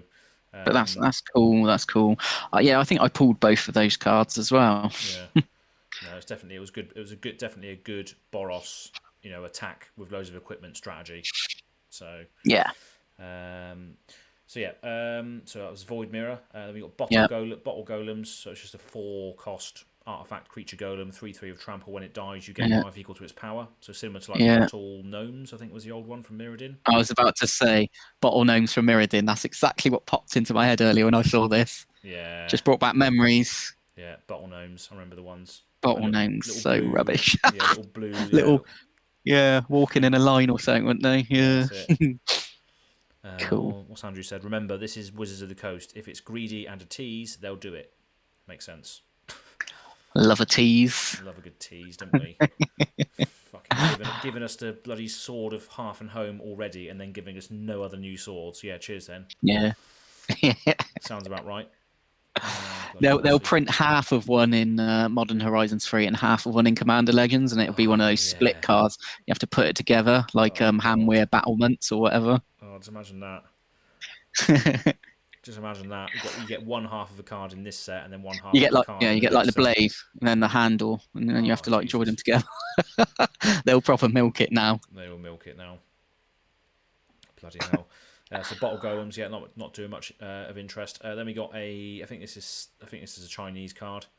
Yeah, it looks a bit Chinese, doesn't it? Young Necromancer, I think it is actually translated on screen here. So when this card enters the battlefield, you may exile 2 cards from your graveyard. When you do, return target creature card from your graveyard to the battlefield.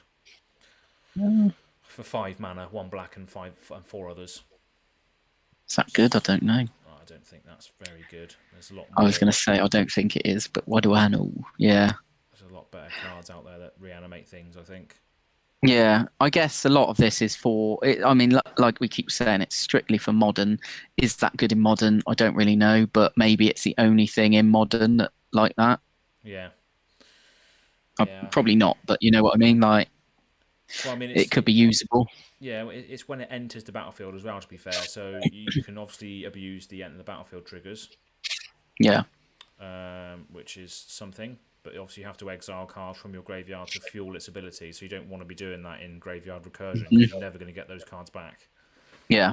So, yeah, I don't know what we'll see. Maybe it's a modern card. Well, it should be. It's Modern Horizons 2. The next card on the list looks cool. I don't know if there's a similar card or is it the same card? This isn't a reprint, is it? What, Patriarch's Bidding? Yeah.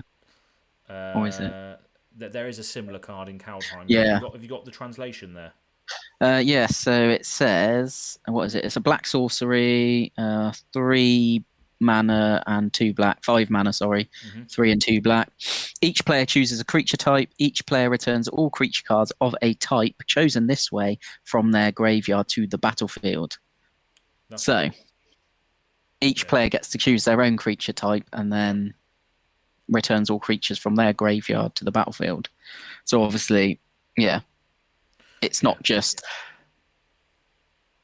you playing the spell, choosing a creature type and then returning all of them. I think that's the card out there, isn't it? Something similar to that. Yeah, there's a card. Well, I'm just reading the chat. Actually, Andrew is saying it is a reprint, an extremely expensive reprint. Ah, okay. Maybe this is the one I'm thinking of. You have got like the opposite, haven't you? You've got is it Kindred Dominance or something? You choose a creature type and then destroy everything else. Yeah, that's one. And that's a very expensive card for some reason. Originally from Onslaught, Andrew says. Do you remember that? I don't remember that. I love Onslaught. I don't remember it, but I love Onslaught. Yeah, I do as well. Maybe I should.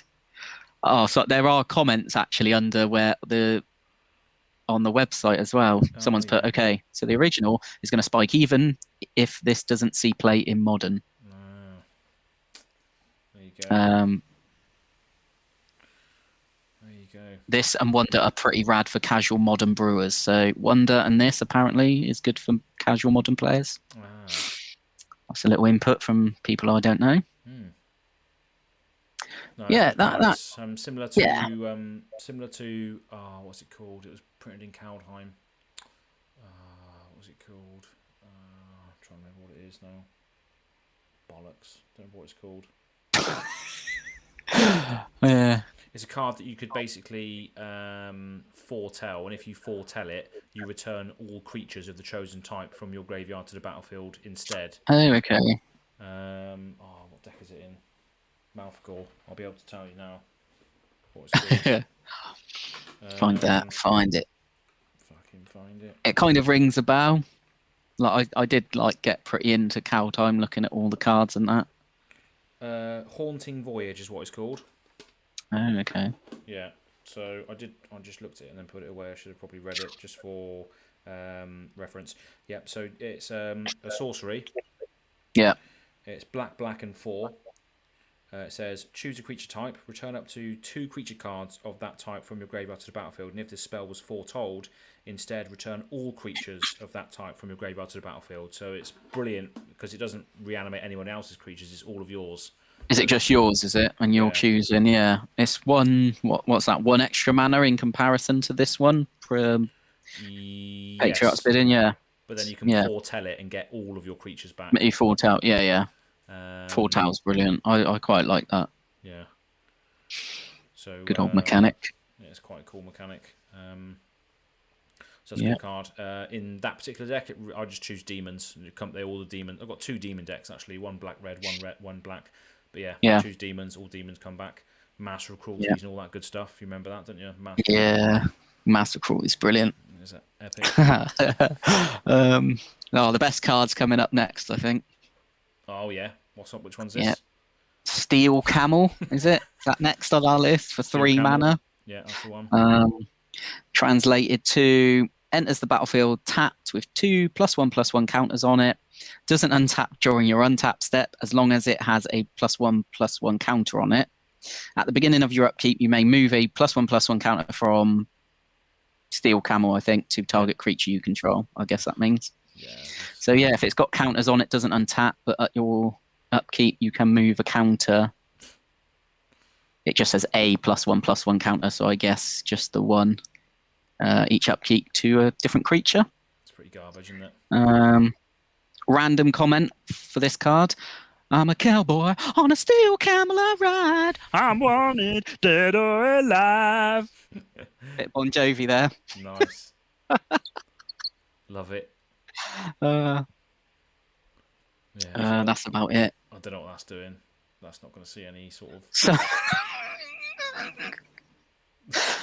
the comment underneath. I guess you could make extra +1/+1s with proliferate ?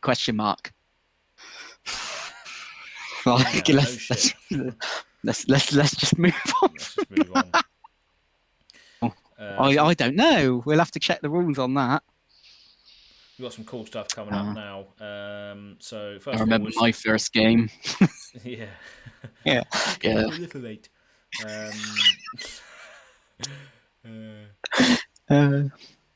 So first of all, we got Extruder, which is a 4-drop artifact creature juggernaut. It's a 4/3 with Echo 4. So at the beginning of your upkeep, if this came under your control since the beginning of your last upkeep, sacrifice it unless you pay its Echo cost. And then it says sack an artifact, put a +1/+1 counter on target creature. 4 for him. I don't know if that's going to do anything. Maybe I don't know. It's like Mortal Engines, isn't it? Yeah, it's a free sack outlet, basically. On the turn you play it, you can just sack all of your artifacts to put a +1/+1 counter on something. I mean, I always just associate Echo cards with, as soon as you play them, you do what it needs to do, and then it's gone next turn. Yeah, you don't pay the cost. Yeah, I use one. I think it's a Goblin in that Perforos deck. So you get the damage for it entering, and then obviously if you've got some kind of damage for sacking or creatures dying as well. Yeah. So double bubble. But that's my take on Echo anyway. Yeah, you don't really pay the cost, do you? You never pay the cost to keep it alive. Nice. So I don't know what it's going to do. But the next card is really interesting. That's Garth One-Eye. Garth. Party on, Wayne. Party on, Garth. So, I don't know what this is all about, really. We just need Wayne now from Wayne's World, and we got the set. Absolute partner card. Yeah, I was. I read this and was like, "Is this kind of what I think?" Yeah. So it's a 5/5 legendary creature. Costs Ruberg, so it's every colour. Ruberg, nice. Then it says tap and choose a card name that hasn't been chosen from among Disenchant, Brain Geyser, Terror, Shivan Dragon, Regrowth, and Black Lotus. Create a copy of the card of the chosen name. You may cast a copy. That's really bizarre, isn't it? So, in brackets it says you still pay its cost. So Yeah. these are all cards, right? Just iconic Magic cards, yeah. Yeah, that's what I mean. So it's kind of like, so they're allowing you to use them because is Black Lotus banned in pretty much every format? I don't think it's banned in. No, I don't think it is. No, I think it's just unaccessible because of its cost. Oh, right. I just assumed it was Um, banned. I could be wrong. Um, Could be wrong, but yeah. I don't think it's banned in Commander. Okay. Andrew is saying Garth One Eye is an extremely old school character that's never had a card. Oh, interesting. So maybe it was on That's some good to know. flavor text or maybe in a novel or something that's never had a card. Yeah. So that's cool. Yeah. So I don't know. So I mean, it's pretty cool. So yeah, it just does lots of different things, doesn't it? So disenchant is obviously destroy an enchantment. Yeah, I recognise that. I recognise Shivan Dragon. It's just a 5 And mana Black dragon. Lotus. Yeah, Black Lotus is just, well, you wouldn't. The cost is 0, isn't it, on Black Lotus? Yeah. And then you sack it for 3 mana of 1 color or something. Yep, that's right. Is that right? Mm-hmm. That's all I know. There we go. So yeah, you've got quite a few things on here that you can do. You can create a bit of mana ramp. You can create a big dragon. You can destroy an enchantment. You can destroy a non-black creature. You can return a card from your graveyard to your hand, and you can draw X cards with Brain Geyser. Wow, you know your stuff. So you can do quite a few different things, but you can only do it once. I don't know what the rule is with with a command zone. So if he dies and then comes back, and you tap him, can you then choose the same the same card or not? Do you think? This is the thing. This is something that needs clearing up with somebody who designed or works at Wizards, isn't it? Yeah, it's coming in as a new entity, isn't it? It's coming in as a new thing. So does it mean that you can't choose the same card? Yeah. I don't know. It's weird. It'd kind of be the same if you flickered it or whatever. Yeah. Would that then? Andrew's just chipping in. Actually, he says they believe the Lotus is banned in Commander like the Mox, and he says if you blink him, the ability resets. Ah, okay. So, that was what I was wondering because I just thought I thought, oh, isn't Black Lotus banned? So is this? Are you allowed to make this Black Lotus off this card if it's banned? I don't really know. Or is it rule 0 again? maybe this is just a modern thing then, I guess, because Lotus is banned in Commander like the Mox. It just, that was all that jumped out at me. I was like, oh, how can we play that if it's banned? I thought, but this is it. Maybe it's allowed. I don't know.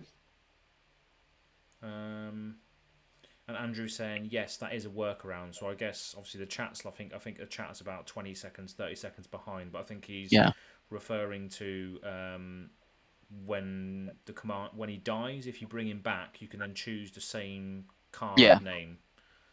That's cool if you can. Yeah. Because he's a new entity. The card is a new entity, so you can then choose whatever you want to choose again. But obviously, it works with blinking. So if you blink him in and out, he comes in as a new entity, so you can then choose the card name again if needed. So yeah, it's interesting. But obviously, it's a shame that Black Lotus can't be used in Commander. Yeah, so maybe, But I think the only reason why you can't use it in Commander is because it costs 0. Whereas with this, you have to get him out, you have to tap it to then get a Black Lotus. So it's fair. Yeah. I mean, if you got Wooberg to pay for him, you probably don't need the Black Lotus, do you? No, exactly that. So, but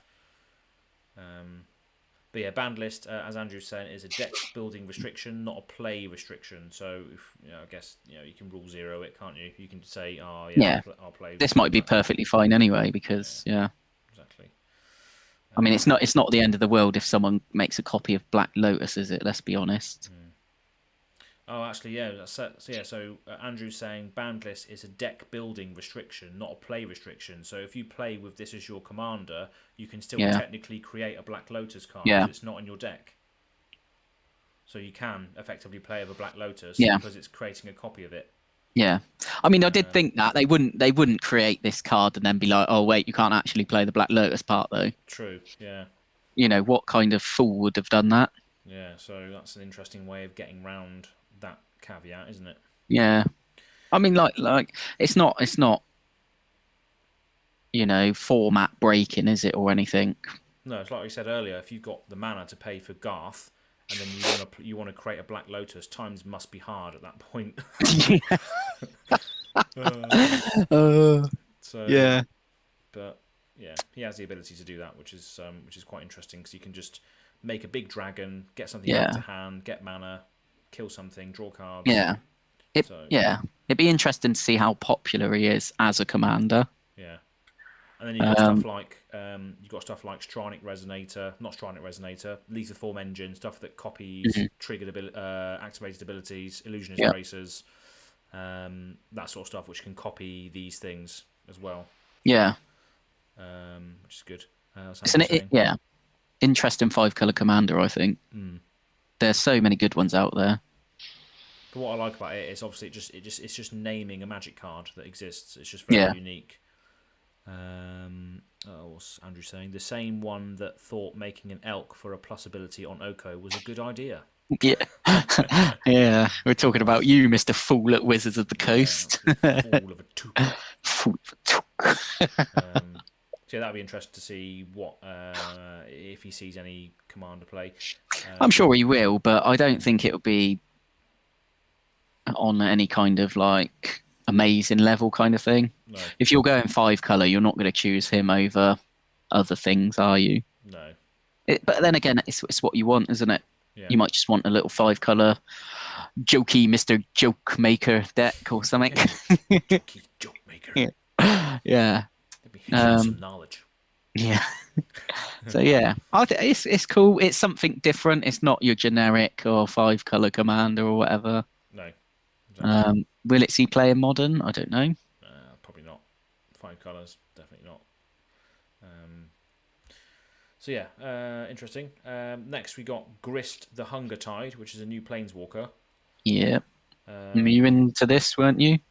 Yeah, I was into this. Yeah, because it sort of sets the precedent that we could get more insects in the set potentially. Yeah. We've already got one that I haven't seen yet. It's at the top of the page. It's not as, but at first glance, it's not one I want to see. But we'll see where it goes. So first of all, this is a legendary planeswalker. Grist comes in with 3 loyalty, costs 1 black, 1 green, and 1 other. And as long as Grist the Hunger Tide isn't on the battlefield, it's a 1/1 insect in addition to his other types.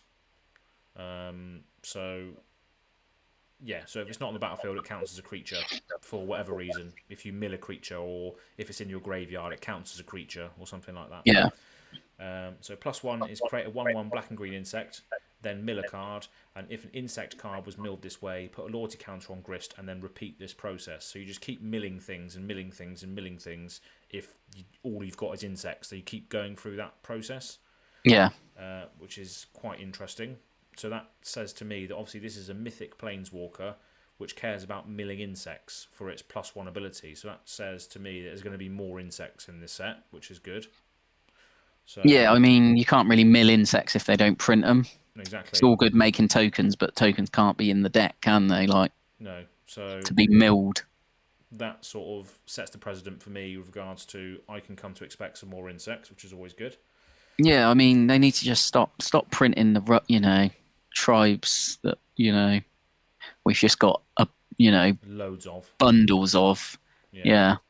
Just give the insect players a nice swath of new ones, and then just leave them alone. Yeah. For a bit, sort of thing. I mean, not being funny, insects will be all different shapes, sizes, can't they? There's so much kind of uniqueness about them. Yeah, it's like when you were talking about. Obviously, this bit of text here was if an insect card was milled this way. It was on your thing last week. Yeah. And I chipped in when you were speaking about obviously giant adderphage and vorapede and all those insects that can be massive. They can be small. They can be any shape or size, like you said. So yeah. So yeah, that's that one. So that's that sort of. The artwork looks quality as well. Yeah, almost looks like it's wearing a flowery dress. Yeah. Bad bad beauty day look. Yeah, it's cool. Yeah, it does look. If you look at the top of the banner as well, you can see like a little wasp that's actually in the Yeah, frame, yeah. which is quite interesting. I thought it was its necklace. It just hung up on the wall for safekeeping. Yeah, Yeah, no, it does look cool. yeah. Animatu did that as well. So in the Animatu artwork, you can see like a little butterfly on the frame. Yeah, yeah. It's cool, but that one's really creepy, isn't it? The Amanatu one. Yeah. Yeah. So yeah, then we've got a -2, which says you may sacrifice a creature. When you do, destroy target creature or planeswalker. So that's brilliant because obviously in insect decks you're going to want a lot of tokens. So yeah, just sack off a 1/1. Sack off a 1/1 insect, destroy target creature or planeswalker, which is brilliant. That could be anything. It could be anything. That can destroy an Ugin for trading in a 1/1 insect. Yeah. Cheers then. And then -5, it's okay. Each opponent loses life equal to number of creature cards in your graveyard. So, as I said as well last week, well, I wasn't actually on the podcast, but I did ask you to flash up Izoni, which you did. 1,000 Eyes, yeah, that one. Yeah, that's the one. When he cares about creature cards in your graveyard. So yeah, that's black and green. Yeah. So Izoni could probably be the commander for this sort of deck. So when I when I sort of wrote in the chat, and you said, as said that it cares about Golgari dredge tactics, I think I was correct in that regard. So I think we'll probably see a lot of black and green insects that do this sort of thing. So yes, very excited about that. Yeah, I mean, it could be cool. They could do squirrels, insects, and as tribe support in this set. Yeah. And it goes back to the thing we said about stuff that in previous sets gives you an insight into the future, like the Blex card that gave us an insight into insect, spiders, and rats getting a buff. So could see more in here. So yeah, that's a good card. And it's mythic, so it'll probably be. Well, I don't know whether it's going to be expensive or not, but we'll see. I don't know. I guess unless you're into the insect tribal, maybe not. I don't really.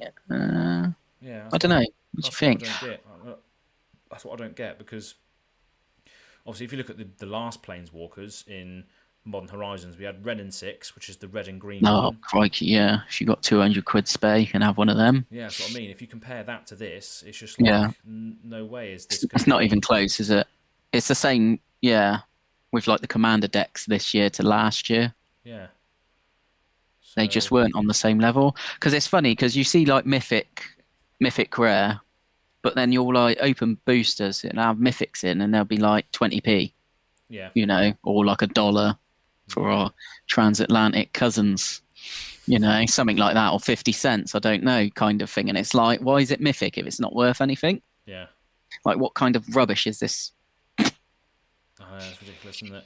Yeah. But then, like you said, you'll get something like Ren and 6, and it's like, what? And I've looked at that card, and I'm like, so what was the? I don't get the price point. I don't really get the card, to be honest. Like, I'm just like, I wouldn't even use it. No, it's a weird one, isn't it? Ren and 6. Yeah. It's just strange. Like, it just seems really pointless that you'd print a card in a set, and then it just does that, and it's like no one can ever own it. Yeah, I mean, I'm not. None of us are modern players. So we don't know the implications of what it did in modern. No. Maybe we should. Well, I don't think the modern players know, because they never got their hands on it. No, exactly. But yeah. So what's Andrew saying? We're also joined by Lou as well. So hello, Lou. Thanks for joining us. I think you may have played with Lou maybe at some point on Discord when we were doing the Discord chat, Discord webcam stuff. Yeah, maybe potentially. But Andrew's saying this guy can be your commander. What? Hey? How can he be your commander? I don't understand. How can Grist be your commander when it's a Planeswalker? Are we missing something there? I mean, it is. I don't know. Unless. Oh, wait, hold on. When he's not on the battlefield, it's a 1/1 insect. In addition to its other types, is that because he's a creature in the command zone? So he's a legendary Planeswalker, but does that mean then he's also a legendary 1/1 insect? yeah, there we go. We got some chipping in now. Lou, he's a creature outside of the battlefield, so he can be a creature. Oh yeah, because he's a legendary creature planeswalker. Yeah. Because he's in the command zone. Oh, that changes everything. Flipping it. I'm glad people are in the chat. Yeah, thank God for that. That makes sense. Yeah. So he can be your commander. Yeah, because he's an insect creature in addition to his other types. Wow. Okay, interesting. I don't know if he would still be. I'm not sure if he would still be commander potential though. Yeah, is he good? Like, middle card. Could be. We'll see. That's good though. It's good to know. Thanks, Jim. Yeah. Well done. And Lou is saying, I'm extremely excited for this Planeswalker. Andrew's saying, I'm thinking I'll add this to Merrin of Clan Nel Toth, which is an absolute classic Golgari commander. Classic commander. If I didn't have Skullbriar, I'd have a Merrin deck, definitely. Yeah, played against many in my time. Yeah, great. Yes, straightforward, aren't they? Yeah. Let's have it. Experience counters, maybe they'll come back at some point. Yeah, but not in Daxos, they won't. No, fucking dick sauce. You got to own some. It was your first commander deck. Yeah, that was Josh's fault. He told me it was better than the Amanatu one. I think that was the choice. I don't know. What did I know about Magic? No, that's weird, isn't it? What do I know about it now? Nothing. Playing the dick sauce deck in your conservatory that time. Yeah. Oh God. Like, wow, that's a long time ago. What seems a long time ago. It wasn't. It was only 2018. Yeah. 2019. What was it? Yeah. It was after War of the Spark, wasn't it? Or just before War of the Spark? Yeah, of course it was. Yeah. Wow. Awesome. Lou's saying the necrotic ooze will be able to use its abilities. Oh, okay. So necrotic ooze gains the activated abilities of all other creatures, I think, or something along the lines of. I don't remember it. Let's have a look. Yeah, so if you get necrotic ooze up, so necrotic ooze will be able to use all of Grist's abilities, apparently. It says, as long as Necrotic Ooze is on the battlefield, it has all activated abilities of all creature cards in all graveyards. Yeah, so if Grist is in your graveyard, he then becomes a Planeswalker, the Necrotic Ooze. Fuck's sake. Yeah, Necrotic Ooze costs 4 mana, 4/3. Yeah. Bloody hell. The interactions are just coming in with this card, aren't they? And all I want it for is Jank Insect Tribal. Unique interactions will make this thing pricey. Okay, yeah, it makes sense. Yeah, it's a creature in all other zones when it's not on the battlefield. So yeah, that's going to be a first. So it will drive the price up. Yeah. So I guess if you want one, Aaron, try and get one. Yeah, pre-order. Pre-order, yeah. Pre-order the single. But that is great that it can be a commander. That's very interesting. Renin 6, Lou and Andrew are saying Renin 6. Well, Renin 6 is great in a Corvold deck, which is interesting, and then it's legacy playable. Renin 6 kills a lot of 1 toughness creatures and gets back fetch lands. Wow, okay. So yeah, I guess fair enough. Makes sense in legacy. If they think up other weird interactions for more Modern Horizons 2 Planeswalkers, I will love it, Lou says.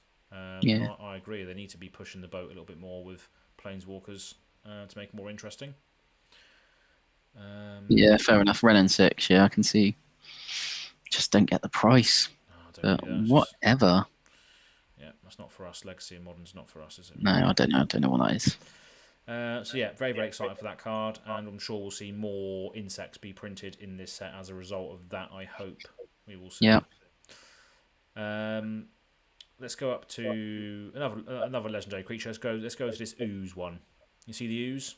The Ave? How are we saying that? Ave? Ave Chino Progenitor. Progenitor ooze, maybe? So I think this is Italian. Yeah. Potentially. We'll go with that. Yeah, progenitor ooze. So you've got the translation? It says storm. Yeah. And then it says is not legendary if it's a token. And then it says it enters the battlefield with a 1/1 counter for each other ooze you control. So yeah, so it says progenitor ooze. No. Is not legendary if it's a token. Yeah. So if you copy, so if you make a a token that's a copy of this creature from like. Oh, okay. Yeah. So then, So basically, you can keep both copies if you make a token of it. Yeah, and then obviously because it won't. Yeah. And then it will enter the battlefield for a plus. So each ooze you make a copy of, it gets bigger and bigger because it enters the battlefield with a counter for each other ooze you have. Yeah. And you can make tokens of it because it's not legendary. It's not legendary. Wow. Yeah. Okay. That's interesting. That's all right. Yeah, oozes are pretty cool. Yeah, Tom had the Prime Slime secret layer with all the cool little oozes in. Yeah. So there will be support for this sort of strategy, just making loads of weird ooze creatures. Yeah, I mean, hopefully people will be able to make ooze decks now, like proper ones. I don't know. I don't know what kind of. Yeah. Mm-hmm. Andrew's just saying as well, the Storm copies will survive, and each one that resolves will also be bigger, because obviously it has Storm, doesn't it? Yeah, and then it will just copy and. Oh shit! So that's why it has so Storm. It'll yeah. We did forget about that bit. Yeah. So just make sure you cast a few spells before playing it. Yeah, that's interesting. I suppose you could play it as your commander. Yeah. And then it's there on tap to be cast whenever. And then the more copies you make, the bigger the copies will get every time they enter. Oh, that's interesting. Wow, that could get out of hand. I don't know how effective it will be as like an ooze sort of tribal deck, but it is interesting ability on its own. Mm-hmm. Lose chipping in with some more Ren and 6 ridiculous things. Being able to recur Wasteland in Legacy makes it ridiculously busted. It kills Snapcaster Mages, Delvers, and Strixes, So Strixes, what are they? Yeah, Baleful Strix and stuff. Baleful Strix, isn't it? Yeah. Yeah. So that makes sense, definitely. So the ooze is quite cool. Then we got another Ayula reprint in the old border. It looks okay. The old border on this one. Yeah. It definitely fits in as a bear in the old border because there's quite a few of them, isn't there? Yeah. That's kind of cool. Reminds me of Grizzly Bears, just a classic in the old border. It's good to see that. It's quite a cool command. Bear tribal commander, definitely. Yeah, definitely. A lot of the bears are in green, aren't they? So obviously you want to be using this. Yeah. You probably won't win a game, but no, but it's fun stuff. It'd be fun playing it. We know all about that because that was the last year's. It's good. There's good gameplay videos online with it and stuff, Command Zone and that. So yeah, I really like it. Yeah. Really considered bear tribal at one point. Yeah, mono green bears. It's always fun. Yeah. I might still do it just for a bit of fun, to be honest. Yeah, it'll be a cheap deck to throw together as well. Yeah, pretty cheap as well, I'm guessing. Yeah. Cool. So then we got going back a little bit on your screen that you're probably viewing it from, Priest of Fell Rites. This is a human warlock, costs Orzhov, so white and black, or Silver Quill with the Strixhaven. Silver Quill? No. It's a 2/2. Yeah. You tap and pay 3 life and sacrifice it. Return type creature card from your graveyard to the battlefield. Activate only as a sorcery. So that's pretty good. It's like a sort of like what's it called? Like a necromancer type effect. I've got it in my Malphagor deck. You sacrifice it and bring something back from the graveyard. But then you can also unearth it as well. So when you can return to the battlefield, it gains haste, and then you can activate its pay 3 life sacrifice ability again to bring back another creature from your graveyard to the battlefield. So it does have 2 uses on there, which is quite good. Black and white reanimator card, which is always good. That's all right. Josh might use it. Who knows? And then right at the top of the list now, I'll have to refresh the page to see if we've missed any more that have been spoiled tonight. But we've got Kitchen Imp, which is a cool piece of art. Very cool art. That's all I was going to say. I haven't even read the other bit. Just a 2/2 flying haste with madness. So madness, obviously, if you discard this card, you can instead pay the madness cost and then put it into play instead. Yeah. I guess it's all right if you do it that way. Yeah. So kicks an imp, so a 2/2 flying haste for 1 mana. That's what you potentially want to be casting it for, if anything. So imagine that's modern playable, a 1 mana 2/2 with flying and haste. I'm just looking at the chat. Bear Force 1 in Legacy. Okay. So Bear Force 1, I guess, is the name of the bear deck in Legacy. Bear Force 1. Okay, yeah. I've seen Commander decks called that as well. Bear Force 1, yeah. Yeah, it's just your go-to name, isn't it? Yeah. And then we've got an interesting creature here, which is an insect, legendary creature, but it's not really one I want to have, to be honest. This is what you asked for, as they have delivered. A legendary insect. And it's a fucking artifact creature in Boros colours. Boros colours. They've given you what you want and then smoked you like a kipper. Shot you down. What is this garbage? Well, I saw it, and then I saw the red, and then I saw the white, and I was like, oh, and not only that, look, destroy target artifact you control. Brilliant. Yeah, brilliant stuff. Oh dear. And I love the white part. It gains flying until end of turn. Well, it's got wings in the picture. Why can't it fly? Yeah, and it's a wasp. Yeah.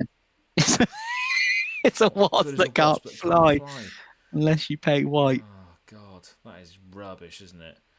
What does it say? I ain't even read it, to be honest. I don't even want to read it, mate, to be honest. Do you want me to read it? Yeah, go on then. Zabaz, the Glimmer Wasp, costs 1 mana. It's got as in its name. It's ridiculous. Yeah. Fuck off. Legendary artifact creature insect. Oh, it doesn't even look cool. Modular 1. So, if a modular triggered ability would put 1 or more +1/+1 counters on a creature you control, that many +1/+1/+1 counters put on instead. That was easy to read. So modular 1. What's modular? Or am I being really stupid? It's an old artifact ability from Meridian or Darksteel, I think. Okay. I cannot remember what it does. Yeah. So I'm sure someone will recognise what it does and explain it to us in the chat. What's going on here? Lou's saying, "What? Laugh my ass off." It's a modular lord. Yeah, so that's true, Andrew. It's like they designed it specifically to spite you. Yes, they did, Lou. I see. I've got modular here. Okay, if you want me to read it out quickly. So it's a keyword ability that allows artifact creatures to enter the battlefield with a number of +1/+1 counters and put those counters on another artifact creature when the creature dies. Right, so does that mean that Glimmer Wasp, or whatever it's called, is it coming in with 1 counter? Or is it giving, is modular 1, is he giving any artifact creatures that enter the battlefield 1 counter, maybe? Because it says modular 1. Yeah. Does that mean he's got it? Does he get a counter as well? Yeah, Lou is saying yes, that's correct. Ah, thanks, Lou. No, because he's got modular 1, all other artifact creatures will enter with a counter, I think. Yeah, but and then when they die, could you move the counters onto him, or yeah, I guess so. Any other creatures, basically. That's what it said. Yeah, I'd never actually heard of that, to be honest, and it's definitely not what you want, because you wanted an insect deck, you wanted insect commander, you wanted everything insect, and what they've given you is something that you need to play artifact creatures with, which probably ain't going to be insects. Yeah, so it's a weird one. I think we might still get something else, but I think it might as well just be called Stab like stab me to death, because I haven't got what I wanted here. Yeah.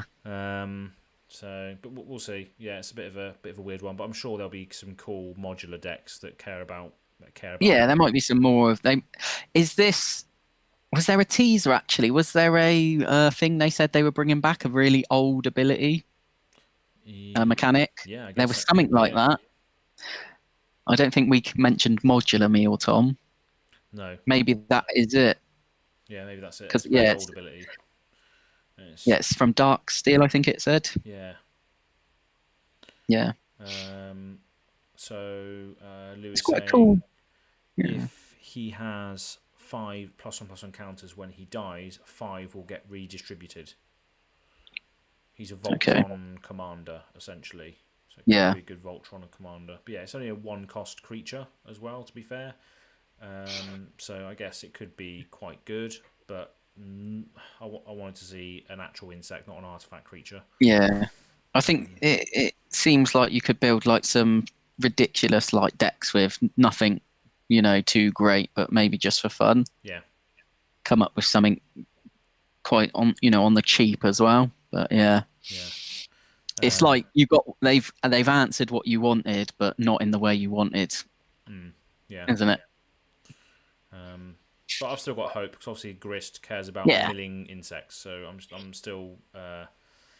It could be a silver lining. It could be this is one of many insects. Not only is there other ones, but there's artifact ones as well that you could use. Yeah. If not, you could just put Zabaz in your Grist deck, and then you'll have an insect to mill. Exactly, mill it away. Get the fuck out. Yeah. Oh. Yeah. That's just a bit rubbish if you're really into like getting insects in it. Exactly. A bit of a kick in the nuts, it's like really. it's like you'd rather they just didn't bother with it. Yeah. Save everyone the time and pain. Yeah. Yeah. What can you do? But Lewis saying I think modular has been won some junk bulk cards in more recent sets, but I'm not sure. So yeah, maybe there's a bit of junk in recent sets, but yeah, I mean it's probably just been like overlooked, hasn't it? Yeah, I think so. But no, like I probably wouldn't have even known what it was. So yeah, in the bin with them cards, whatever they are. Definitely. So yeah, and the last one we've got on the list, I'm going to refresh the screen in a minute to see if anything new has come in since. But the last one is called Chef's Kiss, which is an instant. Red, and 1. Gain control of target spell that targets only a single permanent or player. Copy it, then reselect the targets at random for the new spell or copy. The new targets can't be you or a permanent you control. So that's really interesting. Yeah, I looked at this earlier. Something that targets a single permanent or player, and then you just copy it and redirect it as something else, but it can't be yourself. So yeah, I guess you could use it against someone playing an instant or sorcery that's targeting just something. Yeah.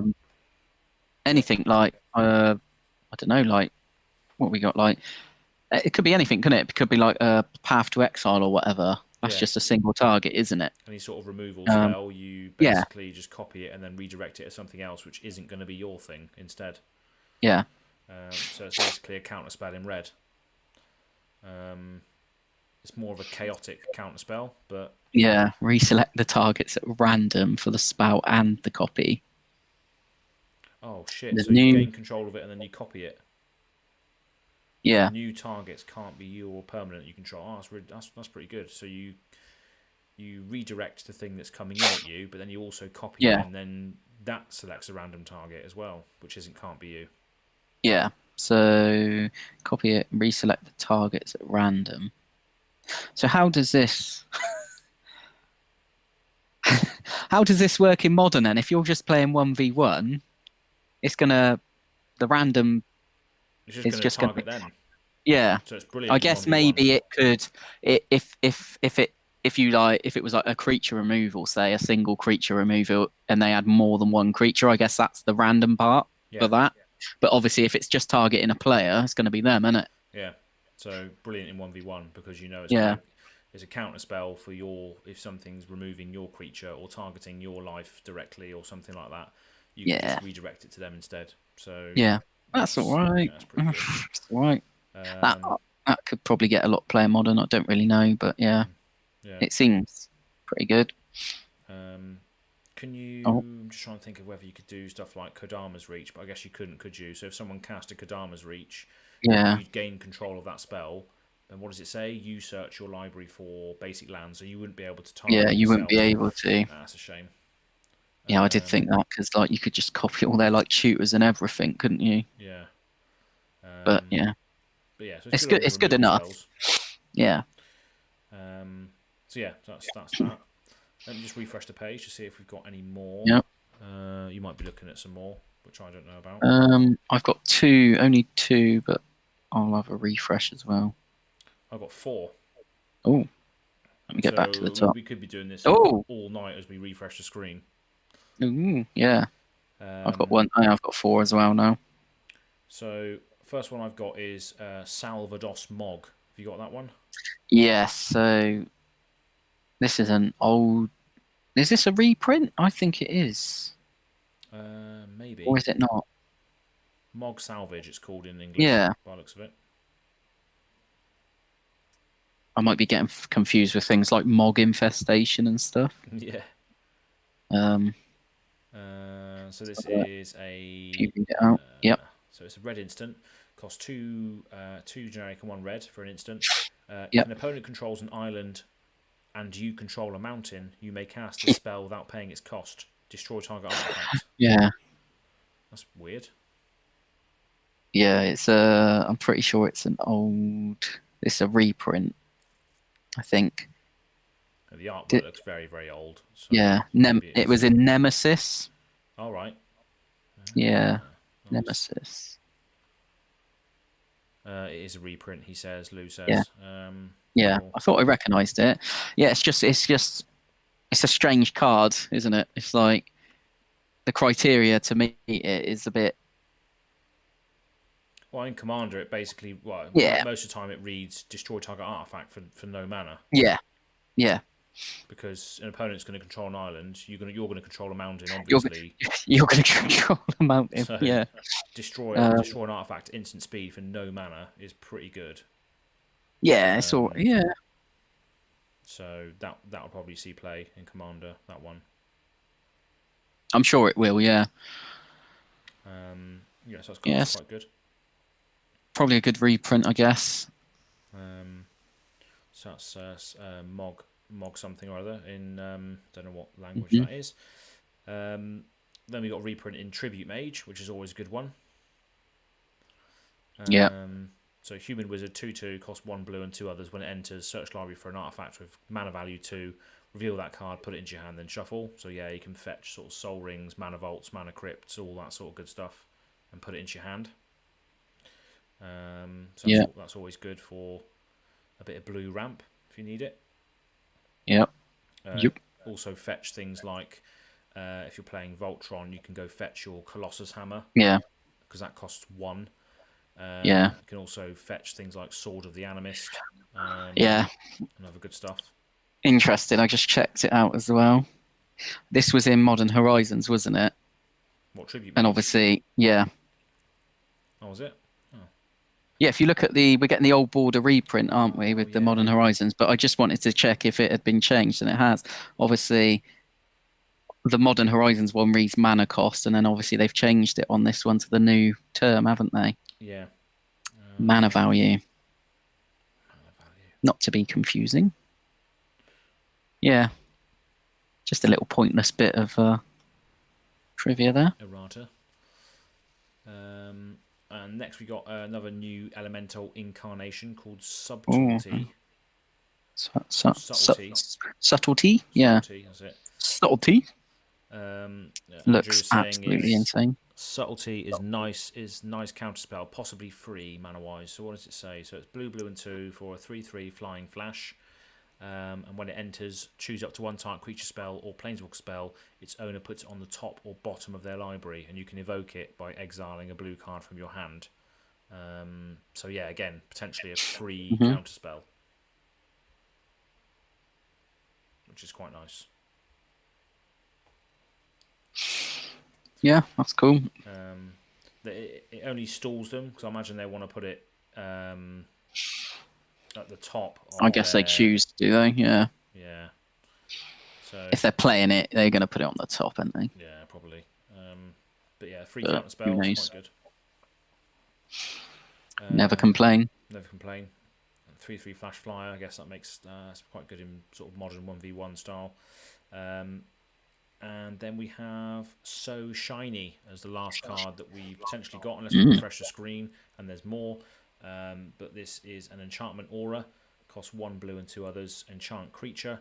When it enters, if you control a token, tap enchanted creature, then scry 2, and then the enchanted creature does not untap during its controller's next untap step. During its controller's untap step, so just stays tapped. Yep. So it's a good tap down effect. Yeah, so that's cool. You get a little scry too. You get a little scry too as well. Yeah. It's alright, I guess. I don't know. It's just one of those things that's, in 1v1, there's a lot of those blue cards that I think they're called like Capture Sphere and Water Knot and all these eggy cards that tap down your creatures and you can't do anything about it. Yeah. If you're not running sort of artifact enchantment removal, so it is quite good removal in that sort of 1v1 scenario.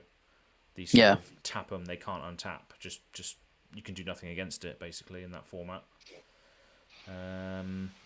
What's Lou saying? I would like subtlety more if it only bottoms the card. Yeah, I agree. If it was just straight on the bottom of the library, it'd be much better. It would be a counter spell then, wouldn't it? Nobody's arguing with that, are they? No.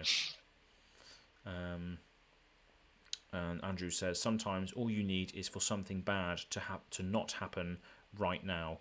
And as for the cost of 1 dead card to not lose the game, that can be worth it. Yeah, I definitely agree with that as well. Sometimes you just need to stop what is happening there and then in order to win. And this can do that for you, potentially for free, if you've got a blue card in hand. So yeah, that's a good point as well. So yeah, that's subtlety and so shiny. Let me just refresh it one more time. Go for it. See what happens. No, that's it. So that is all of the spoilers so far for Modern Horizons, and I'm sure they'll be coming more and more. Be coming out over the next week or so, I guess. Yeah, you'd think so, because it's how long we got? It's June release, isn't it? It's near the end, isn't it? Or is it the middle? I think we still got quite a few left to go. A couple of weeks at least, isn't it? Yeah, a couple of weeks left, I imagine. What's your sort of standout so far, do you think? What did I say I liked? I can't remember. The basic lands. Basic lands? No, there must be some stuff in here. So I do like the Ifrit creature, which cares about flipping coins. That could be fun. That was cool, like you said. All the new squirrel cards will be interesting. To see if there's more... definitely. The merfolk wearing the hat was cool. The deck hand, whatever his name was, Dock Hand. The profane shooter. Profane shooter, yeah, that's a good one. And like the unmarked grave as well, we talked about after, could be okay in certain decks. Yeah, reanimated decks. Just trying to think. I could potentially use it. Yeah, I could probably use it as well, to be honest. Just chuck a Master of Cruelties in your grave or something that Sire of Insanity cares about discarding people's hands and stuff. You know, you can reanimate. Cabal Coffers reprint. Is just be interesting to see what happens with that. Yeah. Let's have a look at the chat quickly. Andrew Donnelly is saying, with regards to the counter spell that puts it on top of the library, the next draw would be completely dead also, because everybody already knows what it is, which is another good point with regards to putting it on the top of the library. Everybody knows that that's the next card they're drawing, and they can gear up for it. One of Lou's highlights is the Garth One Eye card, the multicolored. I was about to say, I was just about to say that as well. I'm interested to see what kind of commander decks could be made with him as a commander. Yeah. That's very unique. Could be interesting. Yeah, just because it's so kind of unique, you just don't know which. You can't really go one way or the other, can you? It's kind of it just as one thing. Yeah. Depends on what cards you make, and I don't know. So that's a good standout. The new sword, of course. Yeah. Sword of Hearth and Home. People will be going mad for that, probably. People will be going mad for that. Will we see I quite like, we'll Zabas, the Glimmer Wasp, I thought was pretty cool. Mm-hmm. No, I didn't. I think we know where that's going. Yeah, no, the ooze was pretty cool as well. That Ave or whatever, progenitor ooze. Yeah. That was So that's quite cool. And you like Grist, didn't you? Yeah, Gris is a nice little standout one. Obviously, it's very, very unique as well Yeah. with regards to what it does for the first time. Yeah. Potentially fit in insect tribal as we discussed earlier. So hopefully we'll see more. Yeah. Quite like Steel Camel as well for 3 mana. Steel Camel's absolute staple in EDH. It'll be a staple in your Glimmer Wasp deck. Yeah, you need artifact creatures. Yeah, I need those to sack off in the bin. Burn the cards. Yeah. So yeah, there's still going to be loads more to get spoiled yet, but yeah, stand out so far.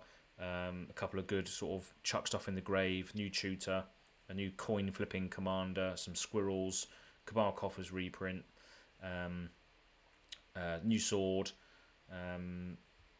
Gareth the Garth One Eye, which is a new commander, Grist, which is a weird new mechanic that interacts with planeswalkers. The Ooze is quite cool. And that's pretty much it really for now. Yeah, as you said, we must when we should see things coming. They did reprint Urborg, didn't they? Like I said earlier. Yeah. Maybe some people did think, oh, maybe they'll do Cabal Coffers. Never. Yeah. And they have, but yeah. Funny old game. Yeah, nothing. Just going back to the ones that were spoiled very, very at the very, very start. We've got all the crack lands, fetch lands, of course. They'll be standouts for most people, won't they? They'll be standouts for most people, yeah. And then we had the counterspell for modern players. Counterspell for modern, yeah. And Brainstorm, obviously we did that at the very start. Urza's Saga, which is obviously the land. Saga we talked about a lot. Yeah. And then I don't think we ever mentioned Diamond Lion at all, did we? No, we didn't. I think it came up on the Discord, didn't it? Yeah, I think so. A few people were talking about it. I don't really know. Is that good for? I just don't know. Discard your hand is such a massive downside.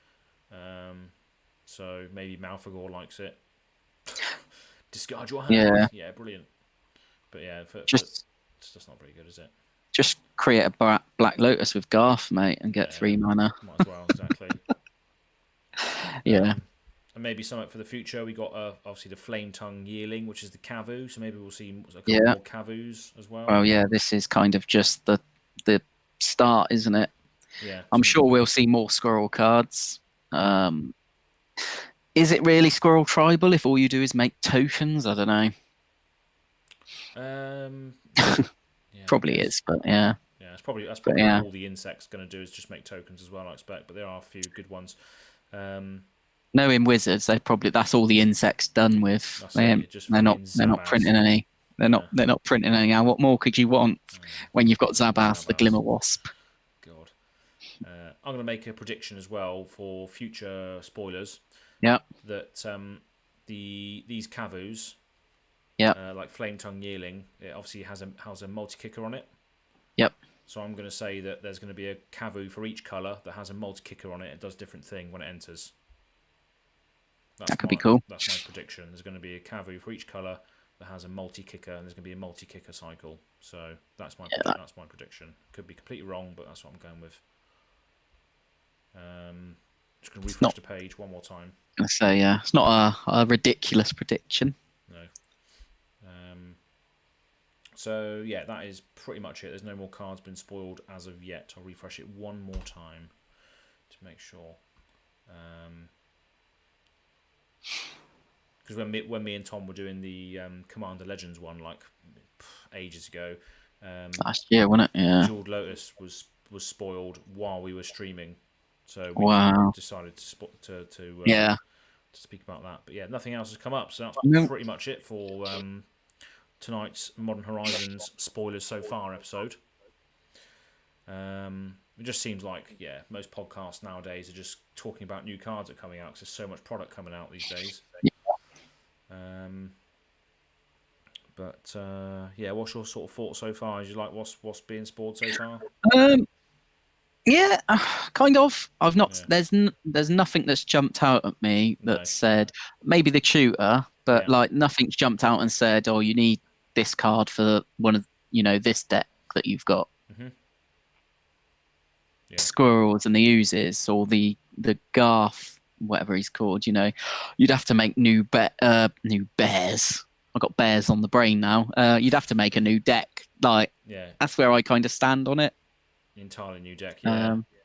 But then I think back to Modern Horizons. I think that's the only reason I made the Yuriko deck was because of the amount of ninjas that got printed. Yeah. So it's the same situation, but like I said, I've built decks now and then incorporated some Modern Horizons cards. So I just think, there's nothing screaming at me right now. Obviously, if things, like the fetch lands were affordable, maybe, but nothing. Maybe if they did a reprint of Prismatic Vista, that would be cool. That was in Modern Horizons as well, wasn't it? Yeah, it was pretty affordable for a while, and it just kind of shot up to quite a ridiculous price for what it is. I think. What does that do? Search your library for. It's a fetch, isn't it? Is it for a land? I wanted it. Yeah, I don't know. Is it a basic, but it just comes in untapped or something? I think so. Yeah, maybe. I can't remember. Something like that. It was a good, worthwhile card for having. But yeah, nothing's like screaming. But then, like I've said before, it's kind of good in a way because I don't have to spend money. Yeah, you can just talk, about it rather than actually build any of it. Yeah. Yeah, I don't have to see a card and think, oh, that'll go in that deck, but what card am I going to take out? Yeah. So I don't have to go through much stress. But it's nice to see and talk about the cards. It's nice to see some decent reprints, the old border treatment on cards for people. Yeah, Cabal coffers, just keep an eye on it, just to see what happens with that. Yeah, it's just nice to see. Obviously, other tribes getting fleshed out as well. Potentially, squirrels, obviously, potentially insects. But yeah, we'll see. Modern Horizons, the first one fleshed out a few tribes, didn't it? Yeah, ninjas definitely. So we will see. Yeah, you can't ask for much more. No. The set's, done, dusted. It's all just going to be released, isn't it, now? Pretty much, yeah. So whatever's coming is there ready. It's there ready. It's just waiting to be spoiled. Mm-hmm. So hopefully we'll get some really good spoilers now. I don't know really how it works. I know because you'd think something like Cabal coffers or the fetch lands wouldn't have been spoiled straight away, but then sometimes you need to get people's interest straight from the start, don't you? Yeah, that's it. Yeah. I mean, looking at the bottom of this list, the first ones there with obviously the fetch lands. Which are important to note. They are printed at just rare, so they're not. They haven't got the mythic on them. So yeah, that's good. So hopefully they are more accessible. What's Lou saying? What are they saying? I wonder what will happen with my copy of Coffers, because obviously you've got the Torment one, I believe, Lou. So Andrew said slight dip, then it will stabilise, then go back up most likely. Yeah, I imagine so as well. It's pretty standard, isn't it? Yeah. And Lou is also saying with regards to Chef's Kiss, Tybalt's Trickery died, so Chef's Kiss could live. So yeah, Tybalt's Trickery was that card that everybody was using in Standard to basically counter their own spell for absurd benefit and trick something into play, whereas the Chef's Kiss is more of a defensive, defend your own thing and take out somebody else's thing type card, rather than just a random effect. So that makes sense. Whereas Tybalt's Trickery is only 2 mana though, so debate could be had on which one is better for that sort of purpose. But yeah, that's pretty much it. Let me just refresh the screen one more time, see if there's anything else. See if anything comes up. Another insect. No, just a bloody squirrel holding a bloody rock, so shiny. So yeah, that is pretty much all we have time for today. But next week, hopefully, we'll have some more stuff that I can sort of cream over, and hopefully not have so much disappointment in the fucking Zabass, the fucking wasp. Zabass, yeah, Zabass. Absolute arse. And you never know, I might come back and go, oh, I found a card I really like. Yeah, we might all be pleasantly surprised. Be interested to hear what Tom's looking forward to. Yeah, no, definitely, because there'll be these cards plus more to see what his perspective is. Yeah. It'll give a decent perspective, I think, rather than me just going, yeah, that's rubbish. Yeah. Oh, actually, that is good when you know what it does. Yeah. Not giving cards the time of day, that's my problem. Yeah. Yeah. So yeah, hopefully Tom's back next week. Hopefully it's all three of us next week. We will see. But yeah, thank you very much for tuning in, and yeah, we will see you on the next one. So thanks for watching. Yes. Goodbye. Bye bye.